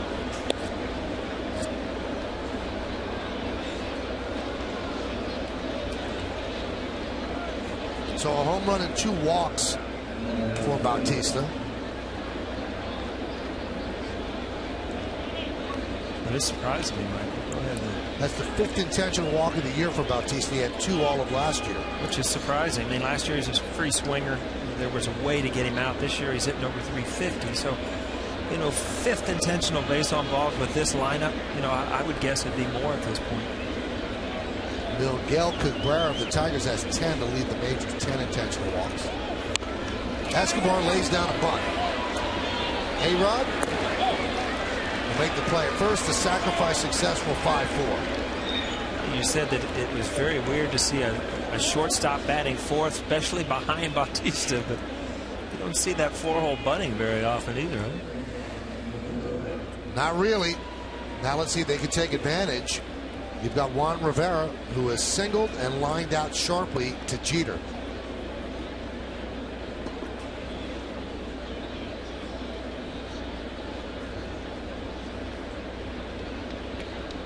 One game. Blue Jays with 5 hits. The Yankees with just 2 against Villanueva. Now you've got Aaron Hill on deck, who's 0 for 2, and I think they're going to talk this over with Cologne.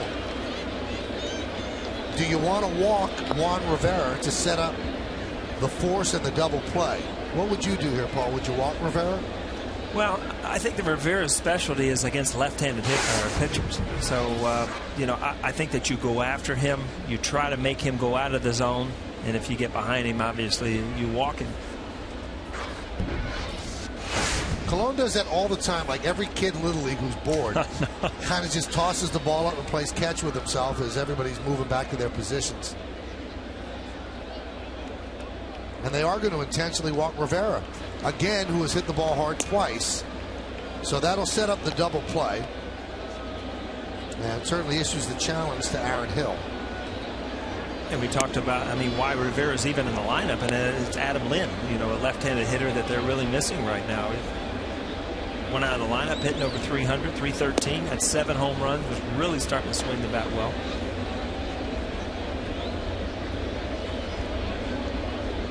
Talking to some of the Blue Jays guys, he's hitting balls off the tee again, so I don't know how close he is to getting back in the lineup, but they miss a left-handed power hitter behind Bautista right now. All right, here's Aaron Hill. He flied out to center and struck out. Big spot in this game. Corey Patterson, great speed, is at third. Bautista at second. And Juan Rivera over at first. Yankees a double play depth straight away in the outfield.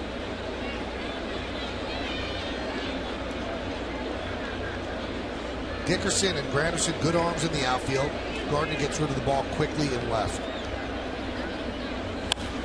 Ground ball through for a base hit. Patterson scores. Bautista's going to hold up at third. So it's an RBI single for Hill, who answers the challenge, and the Blue Jays now lead 2-1. You know, the first thing kids ask you about the outfield, about throwing guys out, is do you have to have a great arm? Brett Gardner has a good arm, but that play right there, he didn't even make a throw. It's how quick you get to the ball and get into the throwing position. That's what you see. I mean, he's coming up. He's even bobbled it, but the third base coach, Butterfield, had already held up Bautista just because he got to the ball that quick. Didn't even have to make a good throw.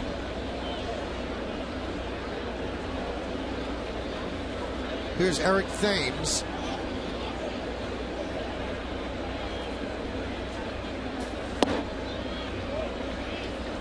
Count 1-0.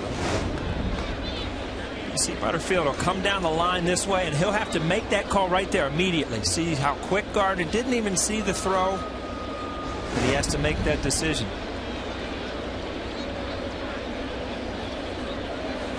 Well, get on, Butter, tomorrow night. Tell him he wanted a close play at the plate. He blew it, right? He did. It would have been nice. You enjoy calling those, right? Sure. Back nine play. Bases loaded, 1 out. Blue Jays up 2-1.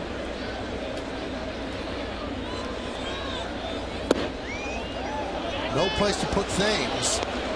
Count 3-0.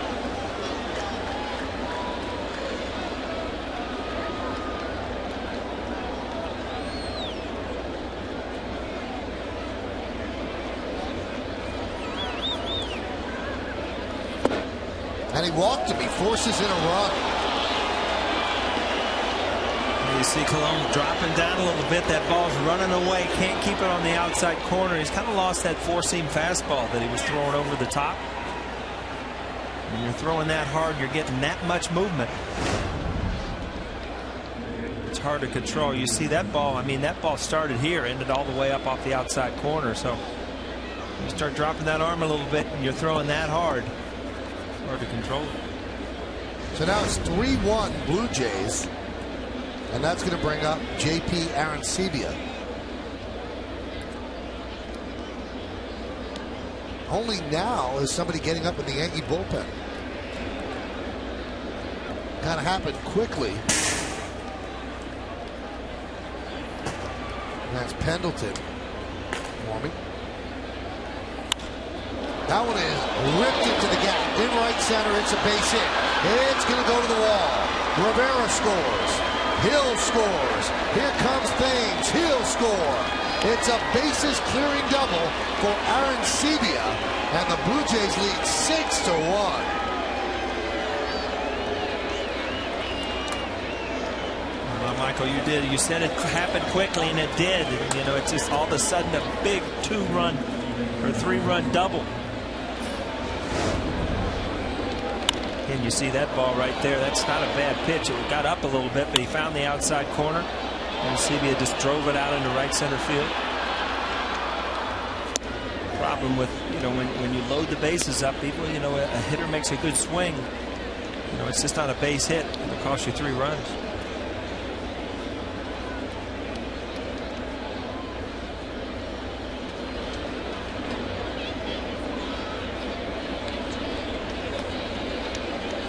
The 0-1. 6 runs. That's the most Colon has allowed this season. Came into the game with a 3.16 ERA. So a very rare clunker for Colon. It's really weird how it happened, because the first 5 innings he was in total control. Gave up a home run early to Bautista, and then had good control with his fastball. Was starting to use his slider a little bit more. All of a sudden this inning he kind of lost control of that 2-seamer. Was running off the plate away and set up a big inning. Fouled off the foot of Encarnacion.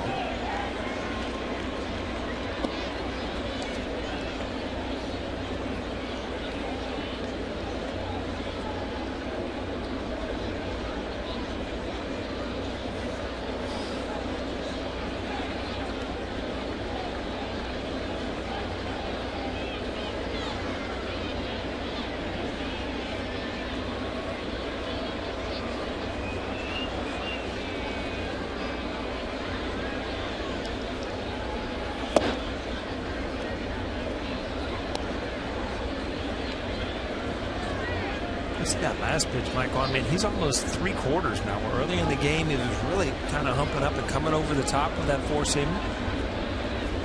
That's fatigue, right? Well, let me call Al Leiter and David Cohn, but I would assume. I mean, his arm angle has definitely changed. It's over the top there.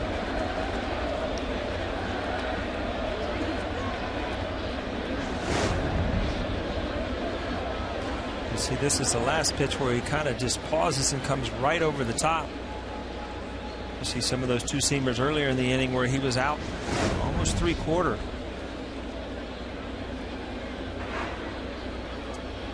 .61 strikes and 99 pitches.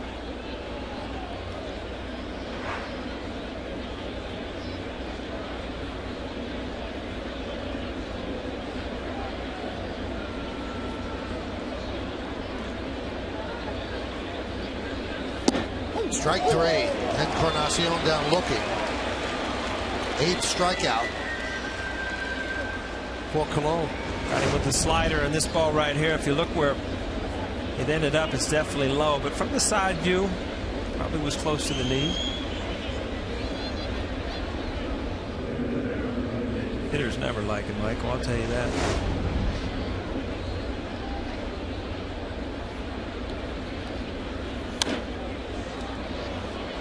Well, the Blue Jays bat around. Rajay Davis, the 9th batter, comes to the plate. He fouls that one off.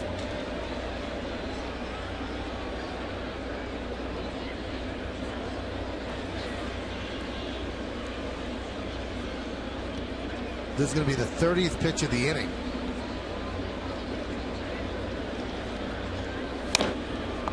Nubbed up the first baseline, and Colon tags Davis on the way by, and that's going to do it. But the Blue Jays score 5 runs on 3 hits, no errors, and 1 man left on base. We go to the bottom of the 6th.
text poll, once again, the question, which sport will produce the next Triple Crown winner? You've been voting at 58772 with your text, and here's what you came up with.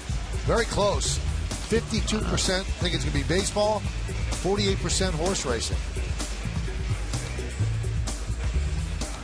You know what? I would say baseball. Really? I mean, horse racing has changed so much. I don't know if you can. You know a lot about horse racing? I try. I don't know that. I don't know as much as I would like, but I love it. I love it. Well, John Farrell makes the call to the bullpen. Brought to you by AT&T. So Carlos Villanueva has a chance to get a win if the bullpen does a job. And the first one they call on is Jason Frazier. And look at the numbers for Jason. 20 strikeouts in 18 2/3. 19 runners in 18 2/3. New third baseman for the Blue Jays is John McDonald, taking over for Encarnacion. Granderson. There's a strike. And there's John McDonald from Connecticut.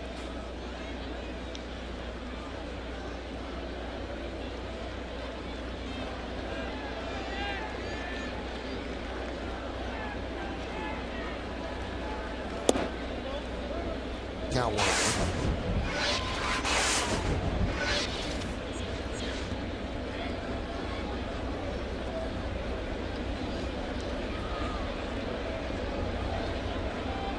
Granderson, Teixeira, and A-Rod here on the bottom of the sixth. So the Yankees have some ground to make up.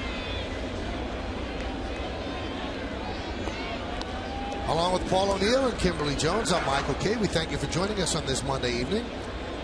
6-1. Blue Jays over the Yankees. Thanks for watching. Yes. Keep looking over to my shoulder for the third guy. Where's the third guy tonight? Is this you and I? Just the two of us. Yeah? Yep. They didn't want to mess this chemistry up. Wow. I'm wondering, are they worried about you or worried about me? I think it's a little both.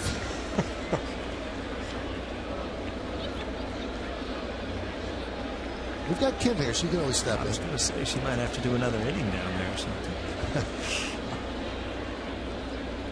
The 2-2. Now Frazier has a 5.36 lifetime ERA against the Yankees over 45 games. So they have that going for them. Hector Noesi got a win in his first big league appearance, 4 relief innings against the Orioles.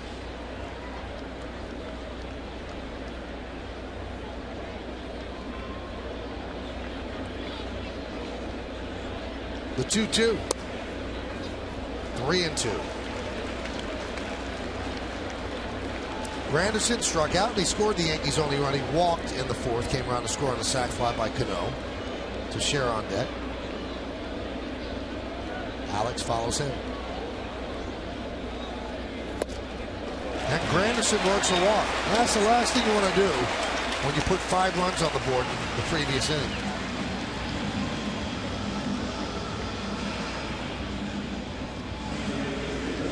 Well, there's a shot of the Mohegan Sun Sports Bar. Situated in center field, the Mohegan Sun Sports Bar is a great place to gather and enjoy the game. You ever been to the Mohegan Sun? The sports bar or the original, the real place? It's no, great. Great place.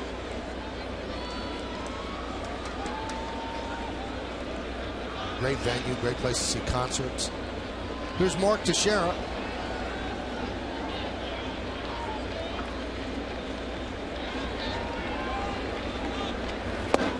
And the pitch outside. I've seen you at a couple concerts. You're a big concert guy. Big. Huh? I'm an event guy. Is that it? You know, something happened, I like to be there. Right in the middle of it. Hopefully.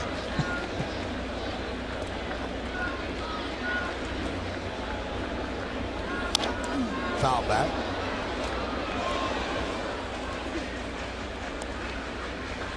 They have to shift on again for Teixeira. Always a danger that some kind of ground ball, if it's a slow roller, that you can only get the out of first. Granderson could just pop up and run the third. Now it's the catcher's job to run over there and cover. Popped up. Going to be a tough play. Patterson on the run, and he makes the play. He covered a lot of real estate to haul that in for the first out. I'll tell you, when that ball went up in the air, there was only one guy who was going to catch it, because Encarnacion was all the way over in the shortstop position. We talked about speed. Well, the Blue Jays have some speed in the outfield. Good play out there by Patterson.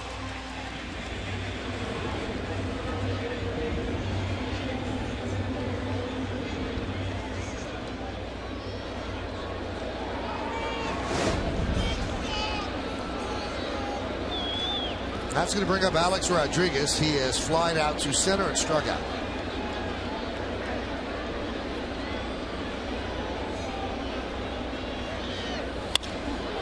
There's a base hit up the middle. Granderson is going to go to third.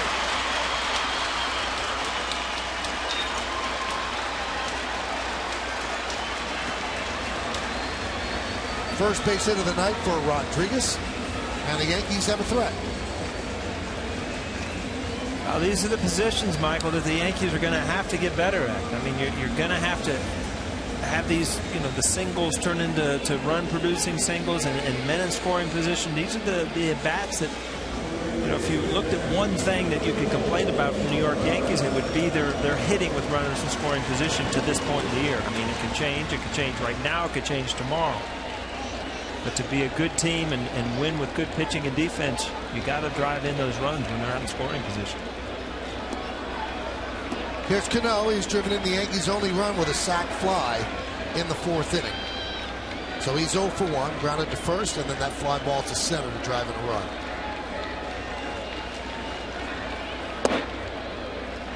One and 0. Yankees hitless in 4 at bats with runners in scoring position. They do have that sac fly. Now Cano 6 of 8 this year, getting the run in from third with less than 2 outs. Blue Jays 2 for 5 with runners in scoring position.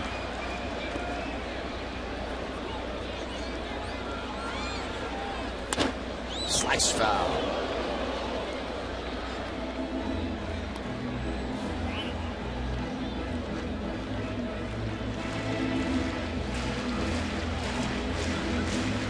Tampa Bay and Detroit 1-1, bottom of the 5th. Boston leads Cleveland 1-0, top of the 4th. Those two teams and the Yankees bunched up atop the American League East. Right here, the Yankees are trailing 6-1, bottom of the 6th. As a Yankee fan, Michael, who scares you more, the Boston Red Sox or the Rays? Red Sox. Red Sox? I mean, I think the Rays are very good, though. They're pitching. Their starting pitching is very good. Their bullpen, I think, is the big question mark. But the Red Sox and the Yankees, I think, are the two best teams in the American League.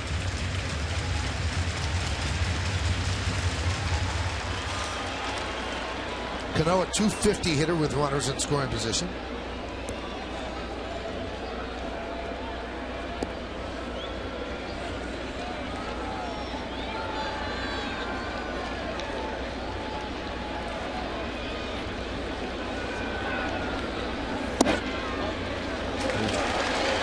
Close pitch.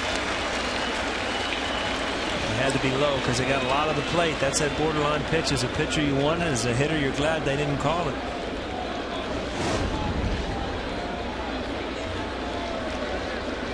You say it's down. What do you think, Michael? I've seen lower pitches called strikes. Yeah, I saw one on Posada yesterday was a little lower than that. 3-1. This could be a double play. Oh, he booted it. Everybody's safe and a run scores. Escobar booted the ball in his haste to start a 6-4-3 double play. And John Farrell is going to argue with second base umpire Wally Bell. You couldn't ask for anything more from your pitcher. You got your ground ball double play. Absolutely lost it in the exchange. We're going to have to see the side angle here. He was out. He was out.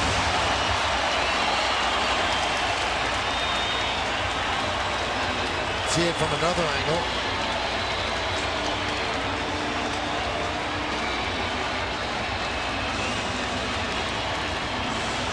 Yep, he was out from that angle too. So it's a fielder's choice, E6 with an RBI for Cano. And Frazier can't believe it. So can the Yankees take advantage of a break?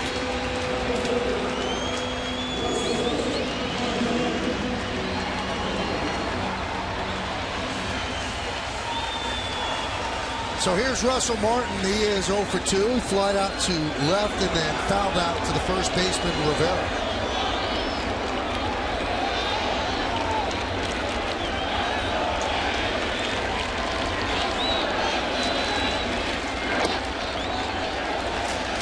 Count 1-0.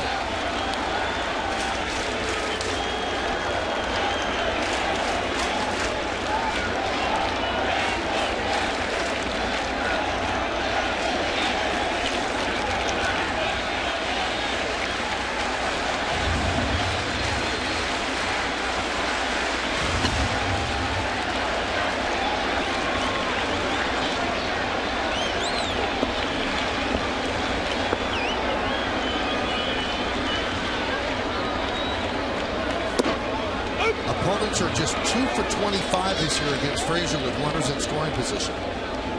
He's got the count 1-1 on Russell Martin. A tough pitch right there. Kind of a slider right at his front hip. Brought it over the inside corner.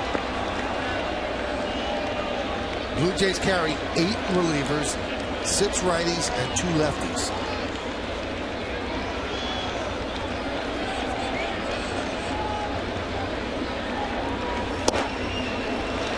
Fastball, count 2-1.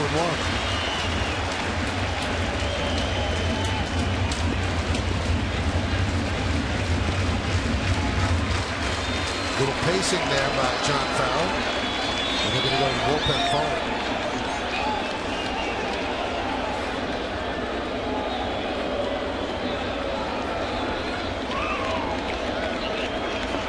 The 2-1. Fly ball left field. Off the end of the bat, Patterson will put it away for the second out.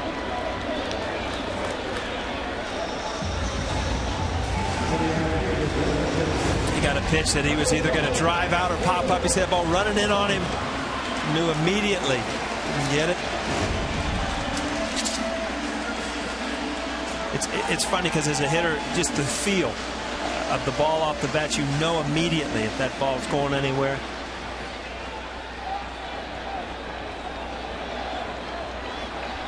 Problem with baseball, Michael, you don't get a second chance in that position. Not a lot of second chances in life. Not enough foul balls, you know. Here's Posada. He is 0 for 2. Posada 3 for 14 with 2 home runs lifetime against Jason Frazier. Good changeup. You know, it's funny, Jorge, you've talked about his struggles a little bit the first couple times up. It seems like he was trying to see some pitches, took some fastballs down the middle. Now he goes up in a swinging mode. Changeup right on the outside corner. It's just, you've really got to fight it mentally because you just think that everything is against you. I think that every good pitch the pitcher has, he's thrown it to you.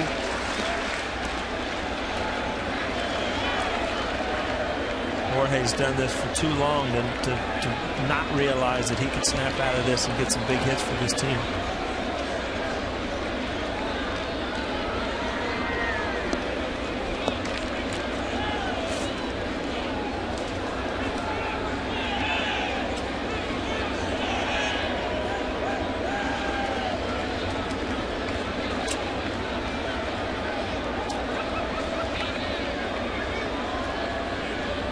Seavey is certainly taking his time, and Frazier's not shaking off, but just staying there until he sees a sign he likes.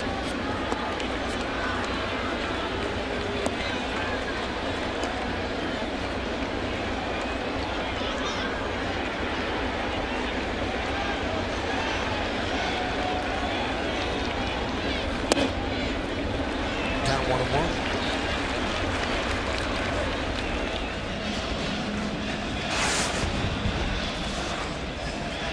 Big part of the game, so we want to settle things and come to agreement on what he's going to throw.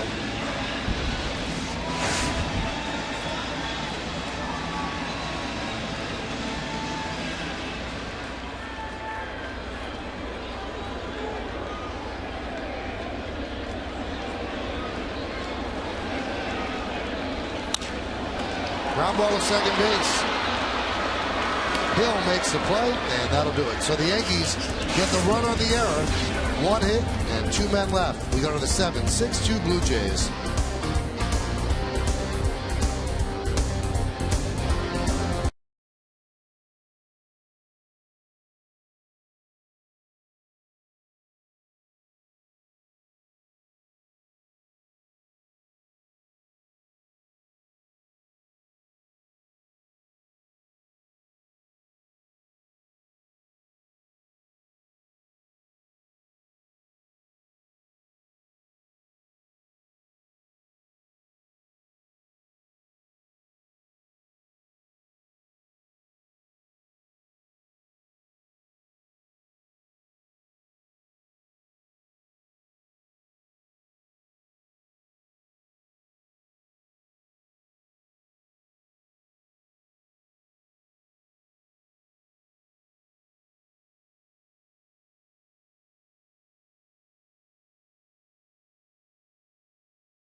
Brought to you in part by Jaguar. See how Jaguar outperforms the competition at JaguarPerforms.com. By the New York Lottery. When you scratch Lottery's instant games, good things happen in an instant. So be ready.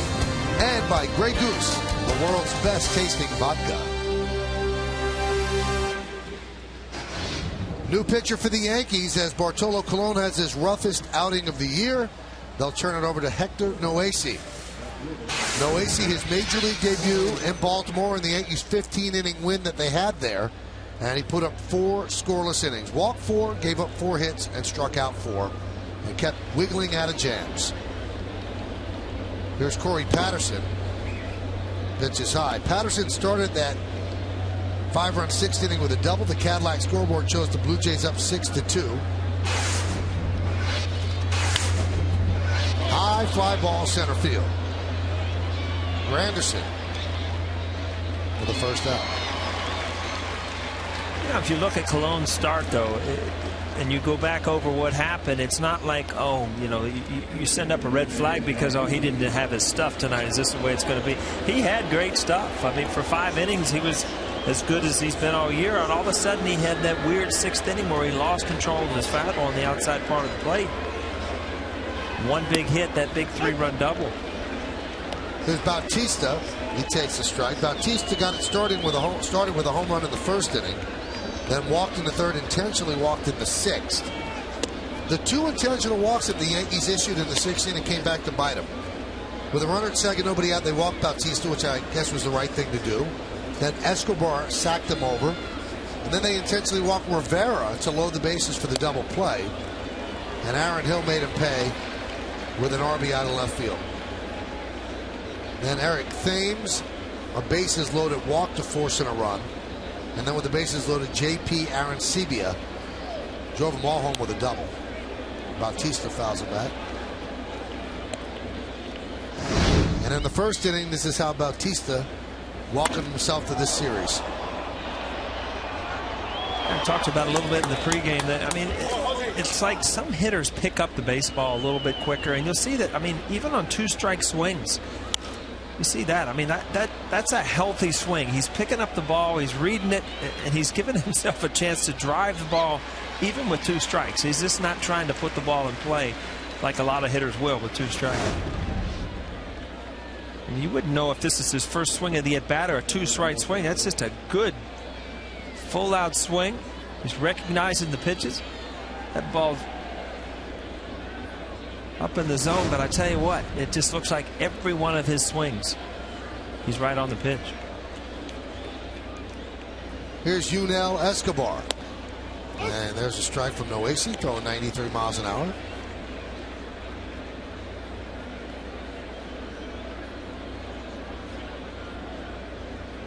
He's talking about that one slider that he saw up in the zone in the middle of the count. He fouled off. And he kind of jumps at the fastball, but the slider, I always talk about, you know, as a hitter, when you make an out, you go back to the dugout and you think of pitches that you fouled off that you should have done something with, and there was a slider early in the count that he's probably talking about. Granderson with the slide and the catch. Take a hit away from Escobar. So Noesi works a 1-2-3 7th inning. At the end of 6.5, it's time for the 7th inning stretch. Yankees are trailing this one 6-2, but we'll stay right here and honor America in the Bronx. And now, ladies and gentlemen, please rise and offer a moment of silent prayer as we remember the servicemen and women who are serving our country at home and around the globe. Thank you. Now join in Kate Smith's rendition of God Bless America.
It's 6-2, the Blue Jays over the Yankees. Now let's look ahead to tomorrow. Tomorrow's starting pitchers brought to you by Verizon Fios. Get the ultimate in entertainment on the Ultimate Network. Fios, a network ahead.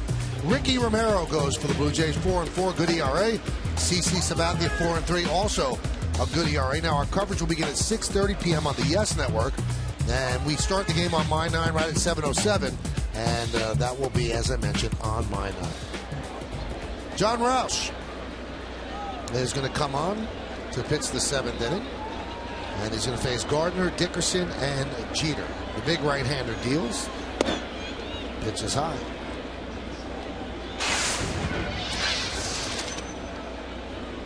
Those are the numbers. 5 saves for Roush.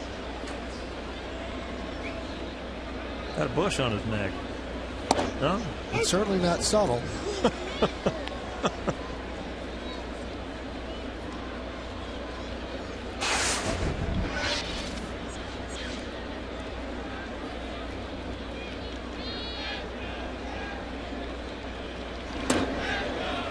Down 2-1. Roush has had 6 career appearances against the Yankees. 6 innings, 5 hits, 1 run, 3 walks, 6 strikeouts.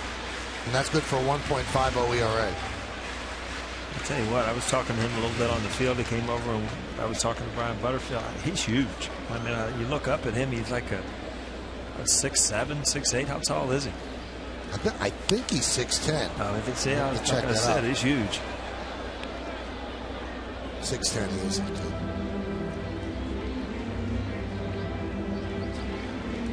He's packing 290. But 6'10", 290, that's certainly not heavy. Oh, he's just big. Yeah. And I'll tell you what, as a hitter, the release point of a guy that tall is so much different than everybody else. I wonder, the fact that he's 6'10", 290, and doesn't throw extraordinarily hard, Yeah. if that throws you off as well. No, you expect him. I mean, you just look out there as a hitter and you're like, wow, this guy's going to bring it. And then you're right. You know, he's in the range of everybody else, but it is a little more difficult because of the angle that they create being that tall. Swing and a miss. And Gardner down on strikes. This is a changeup, and you see how high that ball comes out. Off-speed pitch against Brett Gardner.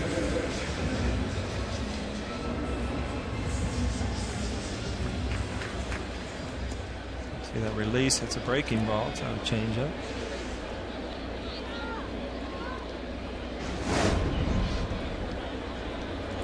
Chris Dickerson started in right today. Nick Swisher struggled from the left side. Joe Girardi just wants to get him straightened out from that side. He sat him down against the last 2 righties the Yankees faced as starters, but he's going to be in tomorrow's game.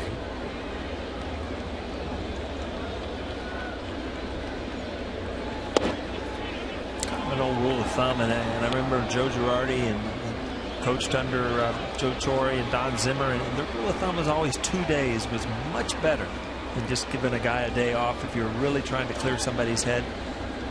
Either a day off right before a team day off, so you got 2 consecutive days, or just back-to-back games.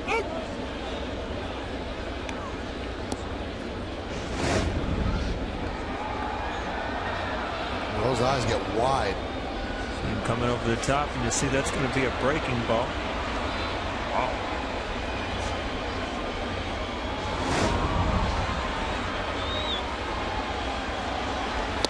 Swing and a miss. All right, so we're talking about tall pitchers. Randy Johnson. Did you ever get a hit off him? No. Did you face him a lot?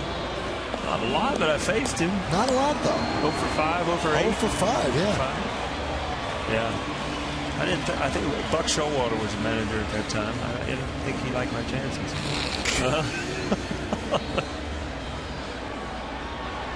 He actually called us in the locker room, or in his office one day. And I know it was Deion James, myself, and another lefty. And somebody was going to have to play because I think Randy Velarde or somebody couldn't go. And we actually drew straws. Yeah. We For drew Randy straws. Johnson start. And Deion James, I don't know if it was intentional or not. He got the short straw. How do you do it? You remember? It's over. Jeter hits one on one hop to Escobar. And that will do it as Roush works a 1-2-3 7th inning. We're going to go to the 8th. It's 6-2 Toronto.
Well, it's time for the game summary brought to you by your local Nissan dealer. 6-7-2 leading 2-3-0. Bautista a home run. His 19th to lead the majors. Aaron Sebia, that big hit in the 6th inning. A bases-loaded double to drive in 3. Bartolo Colon struggled today. He had good stuff, but faltered in that 6th inning. 6 innings, 7 hits, 6 runs, 4 walks, and 8 strikeouts.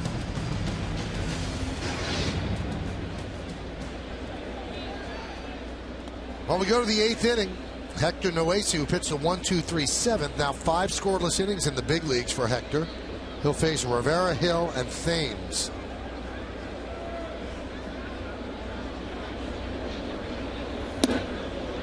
Breaking ball, no bite. 1-0. The Hyundai scoreboard shows a 6-2 Toronto lead. First game of a 3-game set.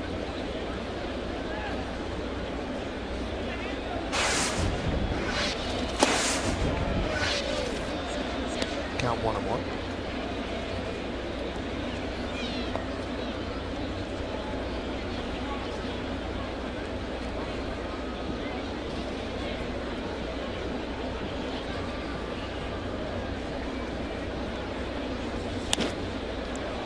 High fly ball left center.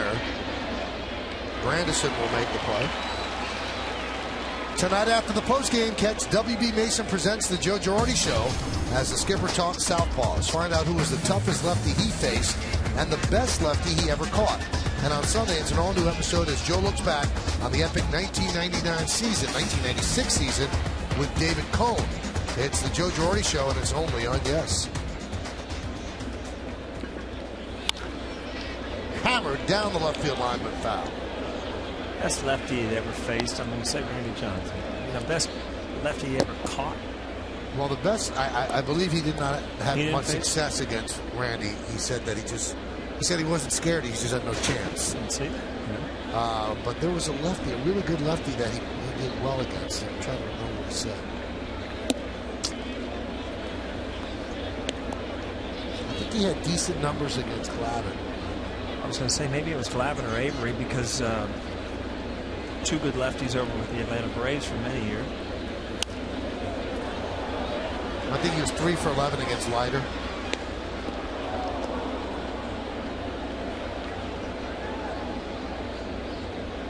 What's amazing how you guys have a memory about this stuff. Like the lefty that he owned, I asked him how'd you, he said I owned him. I just knew right away. Yeah, my wife thinks I'm crazy. You can remember, it's really weird. You can remember certain pitches that happened 10, 15 years ago, but you can't, she says I can't remember to put the milk away when she asks me to. What was the pitcher that you felt the most comfortable against, that you had the most success? It's not always about comfort. I mean, Jose Mesa, I had great success about, but I wasn't comfortable hitting off him. I thought he had great stuff, but for some reason, I just, I got a lot of hits off of him. Line down the left field line. It's going to be a base hit. It's going to bounce into the seats for a double. Aaron Hill with a double.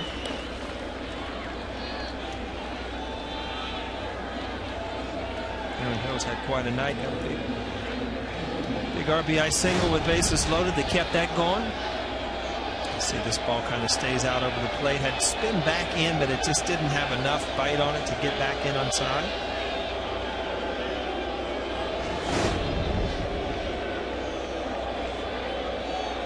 Here's Eric Thames. You were 9 for 11 against Jose Mesa. Yeah. 8-18. Joe Table. Joe Table.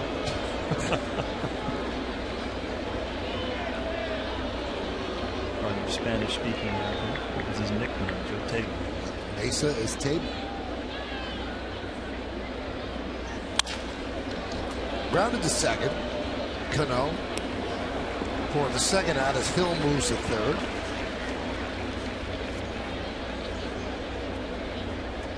If I'm John Farrell, I look at these games as being very important because you're trying to prove to these guys that they can play in the American League East. And every time you come out and you beat the Yankees or you put yourself in a position to beat the Yankees, especially on the road, you're telling this team that we're not far from becoming, a threat in this division. So I think that every time you match up the Blue Jays, especially with young pitchers going, you know, and you're playing Boston, you're playing the Yankees, you just get closer and closer before you feel you're on the same field playing wise as these better teams.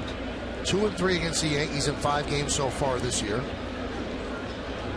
Trying to even up, splitting 6.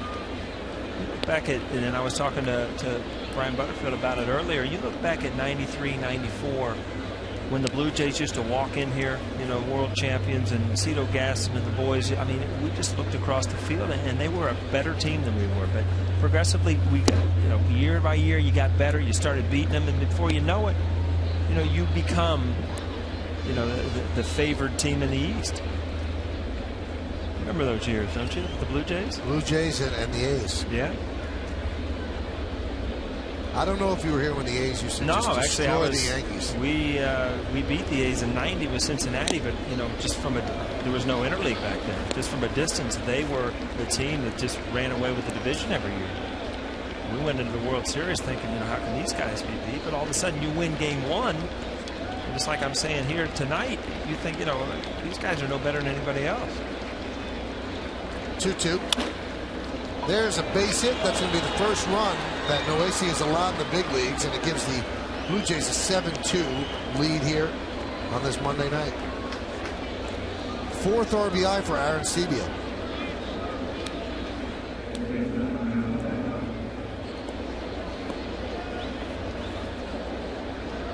These are the nights you look at Arecibo, what kind of night he had, a 3-run double and then another RBI. These are the nights when you get on the bus and you go home and you're sitting in the hotel and you're just thinking, you know, how great it is to be in the major leagues.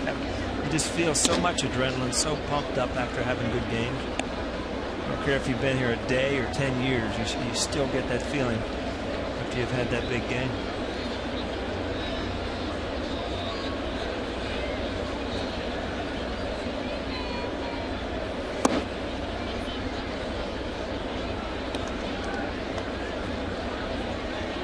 Talking about dominating. I remember, I think the A's one year against the A's were 13-0.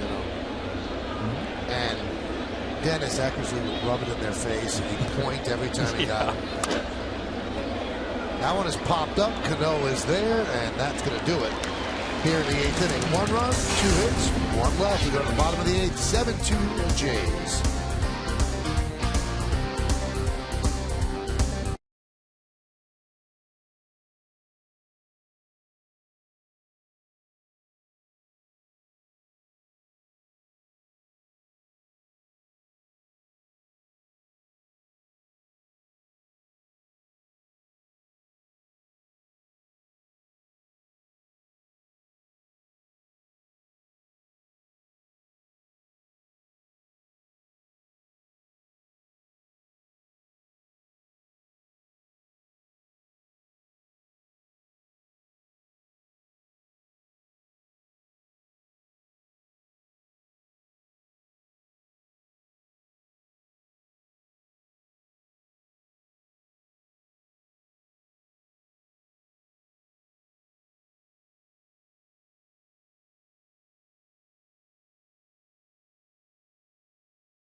Brought to you in part by J&R Music and Computer World, and by Toyota, the official hybrid of the New York Yankees.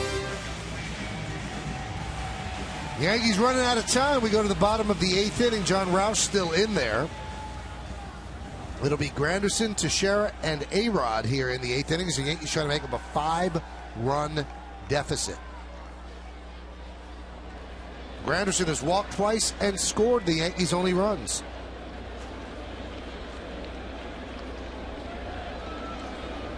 Hyundai scoreboard 7-2. There's a strike.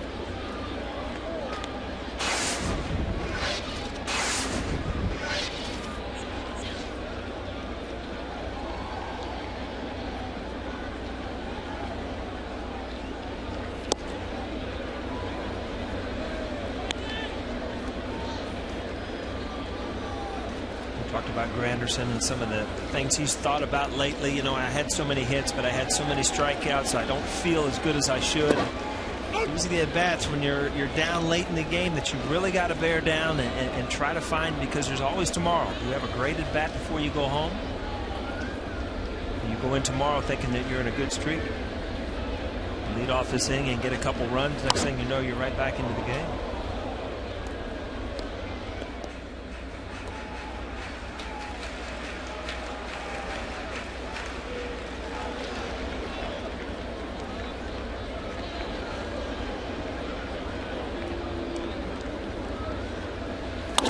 Line drive, foul.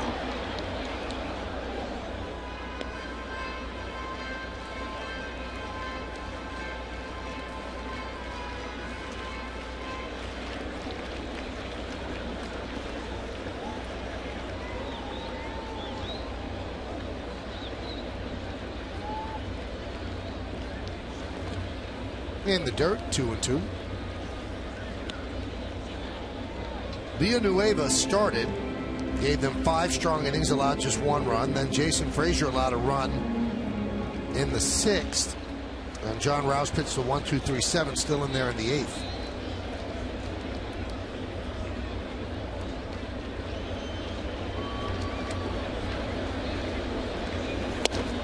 You check it out. Villanueva's last 63 appearances were in relief before tonight's start. And he pitched more than 2 innings only 4 times over that span. So he did a nice job giving them 5 innings today, and he's in line to pick up the win. 3-2. Foul back. Granderson has settled nicely into that number 2 hole, and that's a good spot to hit in this lineup. Behind Jeter, in front of Teixeira and A-Rod, you're going to get pitches to hit.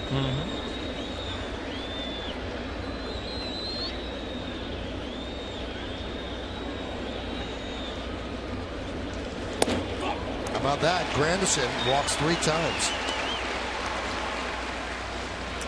Well, tonight and throughout the Yankee season on Yes, we're asking you to vote along with us for the Chevy Player of the Game. Text your vote to 58772 or vote online at yesnetwork.com. Tonight's candidates are number 1, Jose Bautista, number 2, JP Arancibia, number 3, Carlos Villanueva, and number 4, Robinson Cano. Vote now.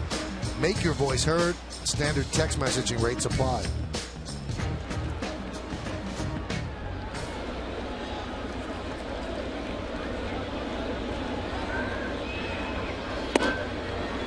Count 1-0. All 3 of Granderson's walks have led off an inning, and in the previous 2 he ended up scoring. Teixeira's 1 for 3 tonight, struck out, singled to right center, and then flied out to the left. A good play, running play by Patterson. They have the shift on again for Teixeira.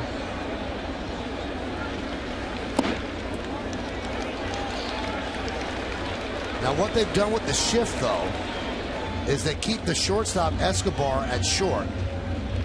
And they've moved McDonald, who has played on that side of the infield. They moved McDonald from third to the second base side of the bag.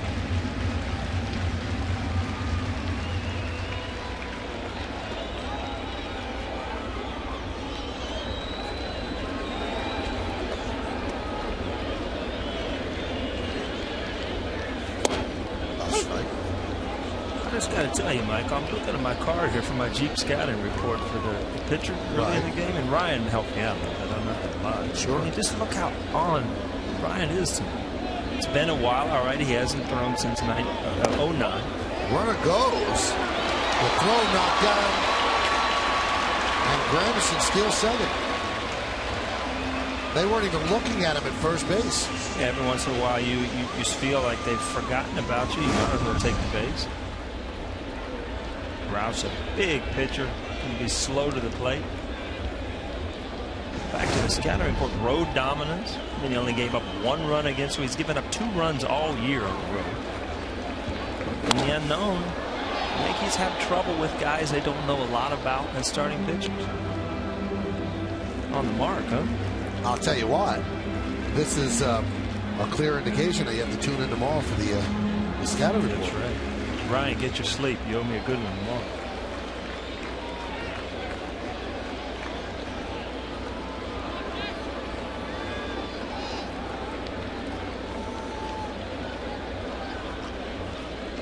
Three-two. Swing and a miss. Got him.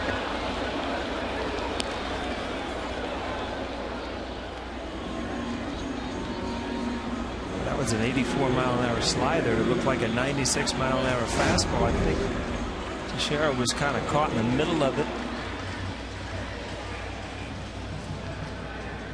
Very flat slider, kind of underneath it.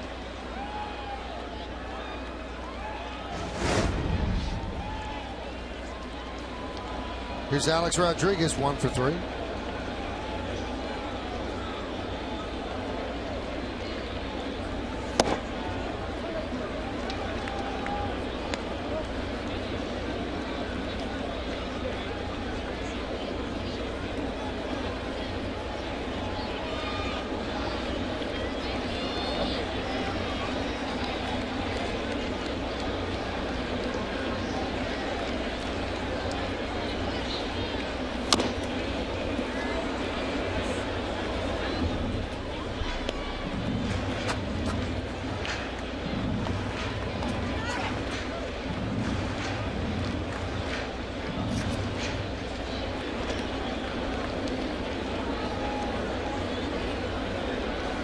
Roush's slider and his fastball, I mean, a couple miles an hour difference, but different break on the ball. His fastball sinks a little bit. His slider doesn't have a big break. It's kind of flat.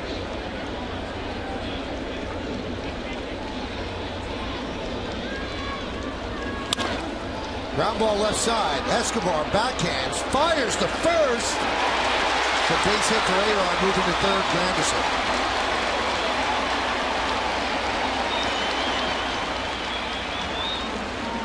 Escobar made that pretty close. Yeah, that's good base running by Anderson. I mean, if he takes off on this ball as soon as it's hit, Escobar's got a good shot to just wheel that ball to third, but he waited to see if he was clearly going to make that throw to first base, and he can walk into third base. Well, that's going to do it for Roush. John Farrell is going to bring in a left-hander to face Cano. Stay right where you are.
3,000 guests 21 years or older will receive an Jorge Posada figurine courtesy of Sports Authority. For tickets, log on to Yankees.com, visit the Yankee Stadium ticket window, Yankees clubhouse shops, or call Ticketmaster at 877-469-9849. Well done. Yeah. Really well done. He's locked into that. He's locked into something. I haven't figured out what it is yet. You know, there are certain people that you'd see go, I'm not messing with him. I would not mess with John Ross. Whether he's got a baseball in his hand or not. Wherever I ran into him. Luis Perez is going to try to get Robinson Cano. You see Perez's numbers, one of two lefties in the bullpen for the Blue Jays. Yankees have runners on the corners as they try to come back from a 7-2 deficit. And here is Cano. 2 RBIs for Cano. He's driven in both runs. Hot shot, base hit. Now he's driven in all 3 runs. Granderson scores. A-Rod moves to second. RBI single for Cano. It's now 7-3 Blue Jays. Robbie's had a few opportunities in here. Sometimes against left-handers, you know, your mechanics have to be a little bit better as a left-handed hitter. You stay in there a little longer. You see this pitch on the inside part. Good swing. Drives it right to right field. He posts up on that front leg. Doesn't lean out forward. Got in on him a little bit, but that's a good swing.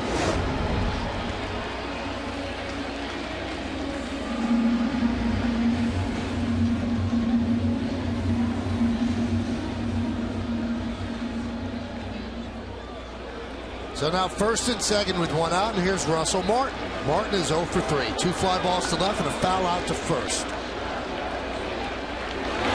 Pitch outside.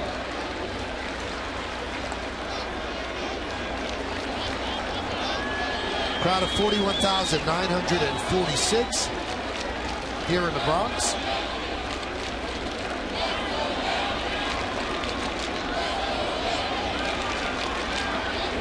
Low on 0. Popped up. Rivera makes the play for the second out.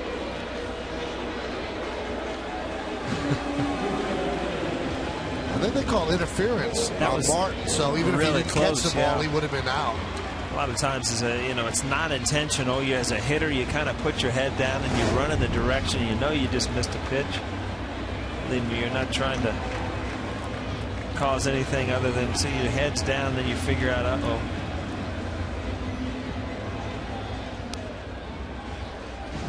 Now here's Jorge Posada. He is looking for his first hit this year from the right side. He's essentially become a platoon player against lefties. The Yankees will give Jeter or A-Rod a half a day off at DH. He's 0 for 25 against southpaws.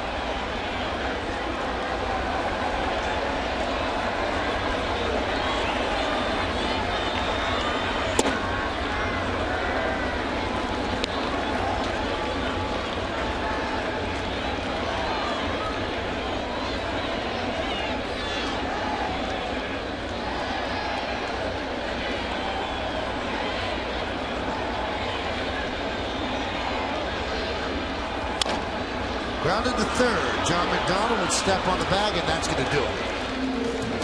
Yankees get a run on 2 hits. They lead 2. We go to the 9th. It's 7-3 Blue Jays.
down the big plays from this game and brings you the latest from around the league. Plus, hear Joe Girardi's press conference, and Kim Jones talks to the team in the clubhouse. It's all coming up on the WB Mason postgame, only on Yes.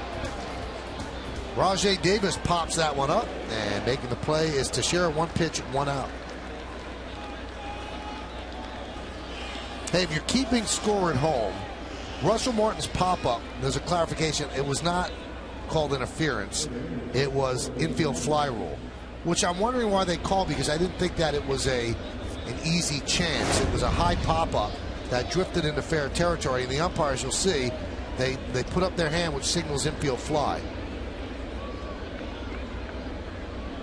You see all 3 umpires in the screen have their finger up, so it was not interference at all. As Corey Patterson grounds to second for the second out here at the top of the 9th.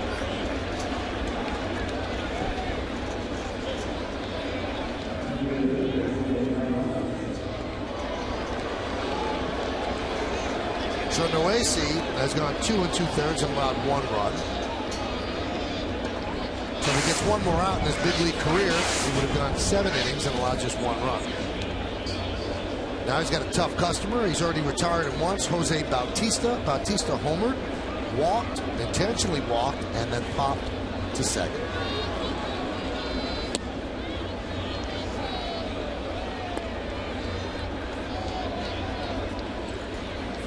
Well, let's try to break down why Jose Bautista is such a good hitter. And why it happened so late.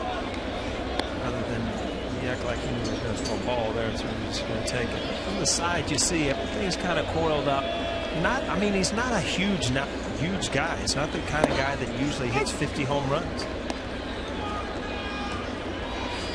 His 41 home run increase from 13 to 54 was the largest increase from one season to the next in Major League history. The breaking ball there, but he still looks like, I mean, now you've taken a pitch, you've seen everything that the pitcher has, and from the side, see, even with the 2 strikes, you see he's locked his front side in by turning that foot in. That's a swing right there, although he popped it up. That he wasn't trying to just serve it in, to make contact. An impressive 9th inning for Hector Noesi. Did the Yankees have a rally in their bones? We go to the bottom of the 9th.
And 2011 campaign.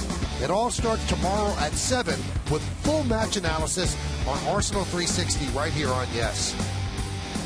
Soccer fan? Not my favorite sport. You? I don't get it. I don't get it. You got to put that little ball in the net. Yeah, but you got to do it with your feet. You're more coordinated with your hands. Wouldn't you want to pick it up and throw it?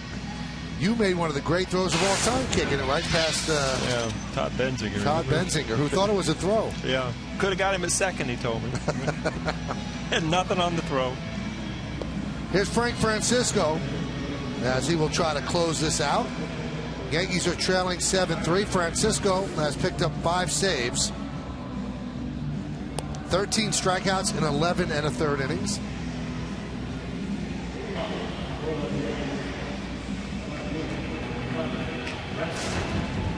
And he's going to face Brett Gardner to start it off. Along with Paul O'Neill and Kimberly Jones. You're watching Yankees baseball here on Yes. We thank you for joining us. Yankees are trailing 7-3, bottom of the 9th inning. Hope you've had a good time with us on this Monday evening. Probably have a better time if the Yankees throw up a 5 spot right here, wouldn't it? We'll see if they have it in their bones.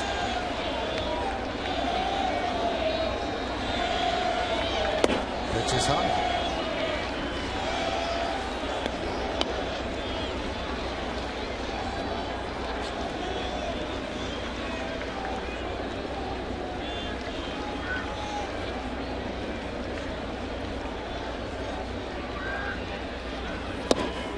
There's a strike to Gardner. Looking up at the scoreboard, Michael, you see Boston beating Cleveland 2-1, Tampa Bay losing 2-1 to Detroit. A couple tough games going on, and I look at Cleveland. I mean, where did Cleveland come from? Unbelievable. Everybody's having a good year at the same time, and they're playing well despite the injuries to Hafner. That one's lined in the left field, a base hit, and Sizemore. So Gardner with his second hit of the night. And that starts off the 9th inning in proper fashion. 8 games in May, and Francisco has a 9.0 ERA.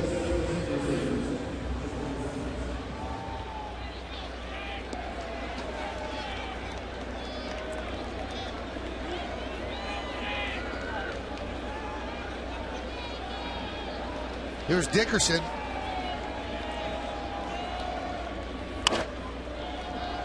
Fouled away.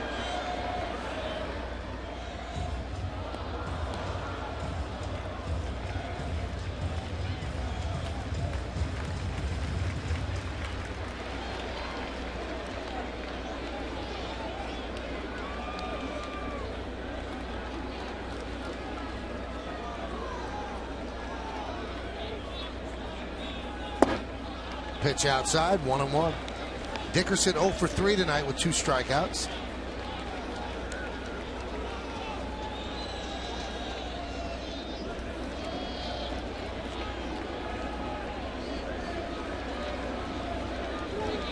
Runner goes. Swing and a miss, no throw. And that's a stolen base for Gardner. Why wasn't that? Because it's not a case where it doesn't matter in the game. It actually gives the Yankees an advantage for going to second base. Defensive difference? Defensive indifference. Is that in the Webster's? Can you look that up? Those 2 words, but not both of them together. It's really to the discretion of the official scorer. He could have called that defensive indifference if he chose.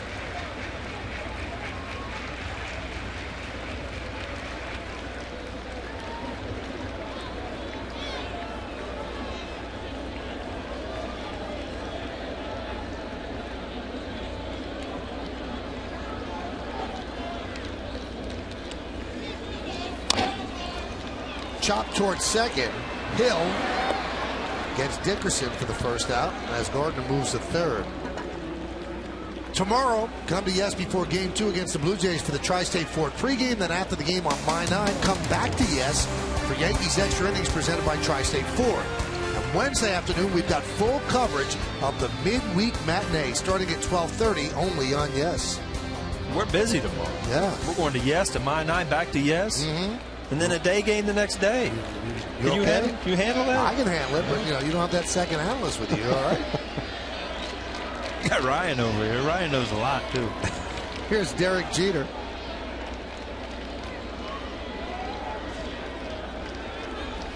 Jeter is allowed 0 for 4. He had a hard line drive that was caught by Hill, and then a deep drive to left field that Patterson caught with his back against the wall. But 0 for 4 nonetheless. He remains 25 hits away from 3,000.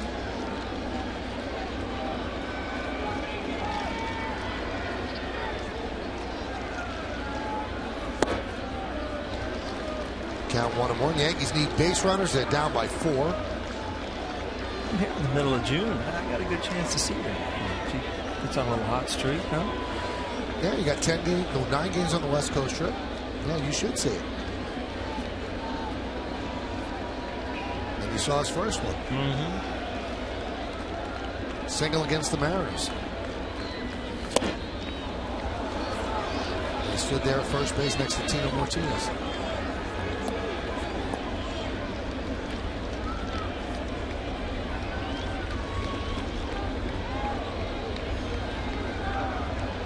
Let me see. Was Jorge up then? Jorge was up in 95, I think. Okay, so he saw that hit. He went down in 96. Right. So he saw G's first hit. And Mariano also? Mariano also. All right.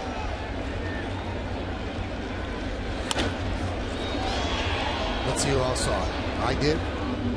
John Sterling did. Susan Wallman. Susan Wallman did. Girardi didn't see it. Our director, John Moore, Gene Monahan, Steve Donahue.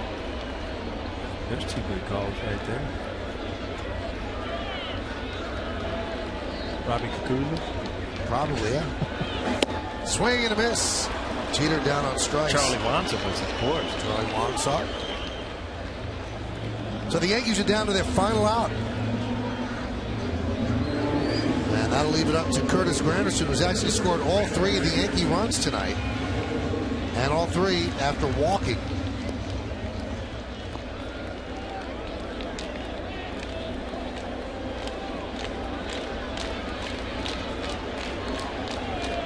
Gardner is at third.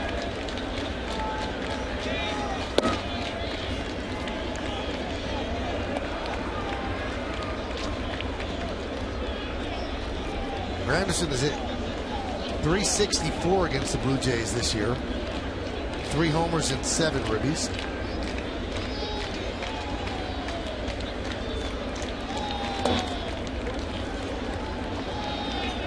In fact, Francisco's first pitch of the season this year was hit for a home run by Granderson.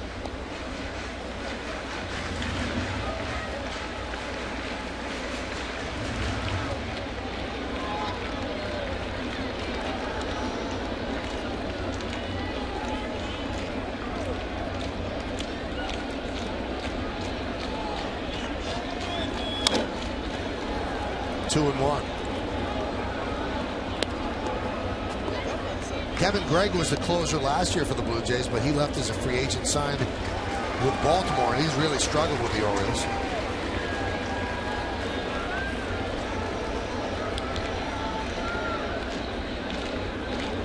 The 2-1. 3-1. Can Granderson walk for the 4th time? Mark Teixeira is on deck.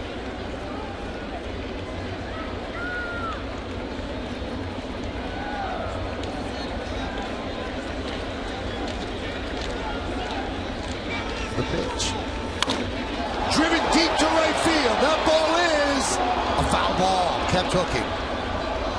And Granderson stumbled around first. Gets back and will take another hack. See Granderson, though, digging in there, having good at-bats. As soon as that ball was hit, I mean, it was a home run. It was foul ball. Tissa didn't even move at right field. Ball hit right on the nose, but just hooked a little bit too much. Oops. So frustrated, he tripped over his base. Foul ball to the right of the pole. Here's the payoff.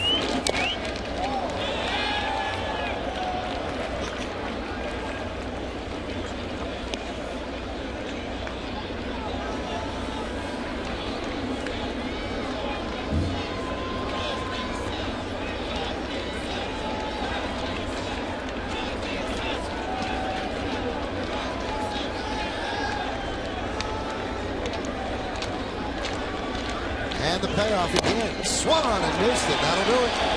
Yankees lose this game 7-3. In the ninth, no runs are hit, no errors, and 1 man left on base.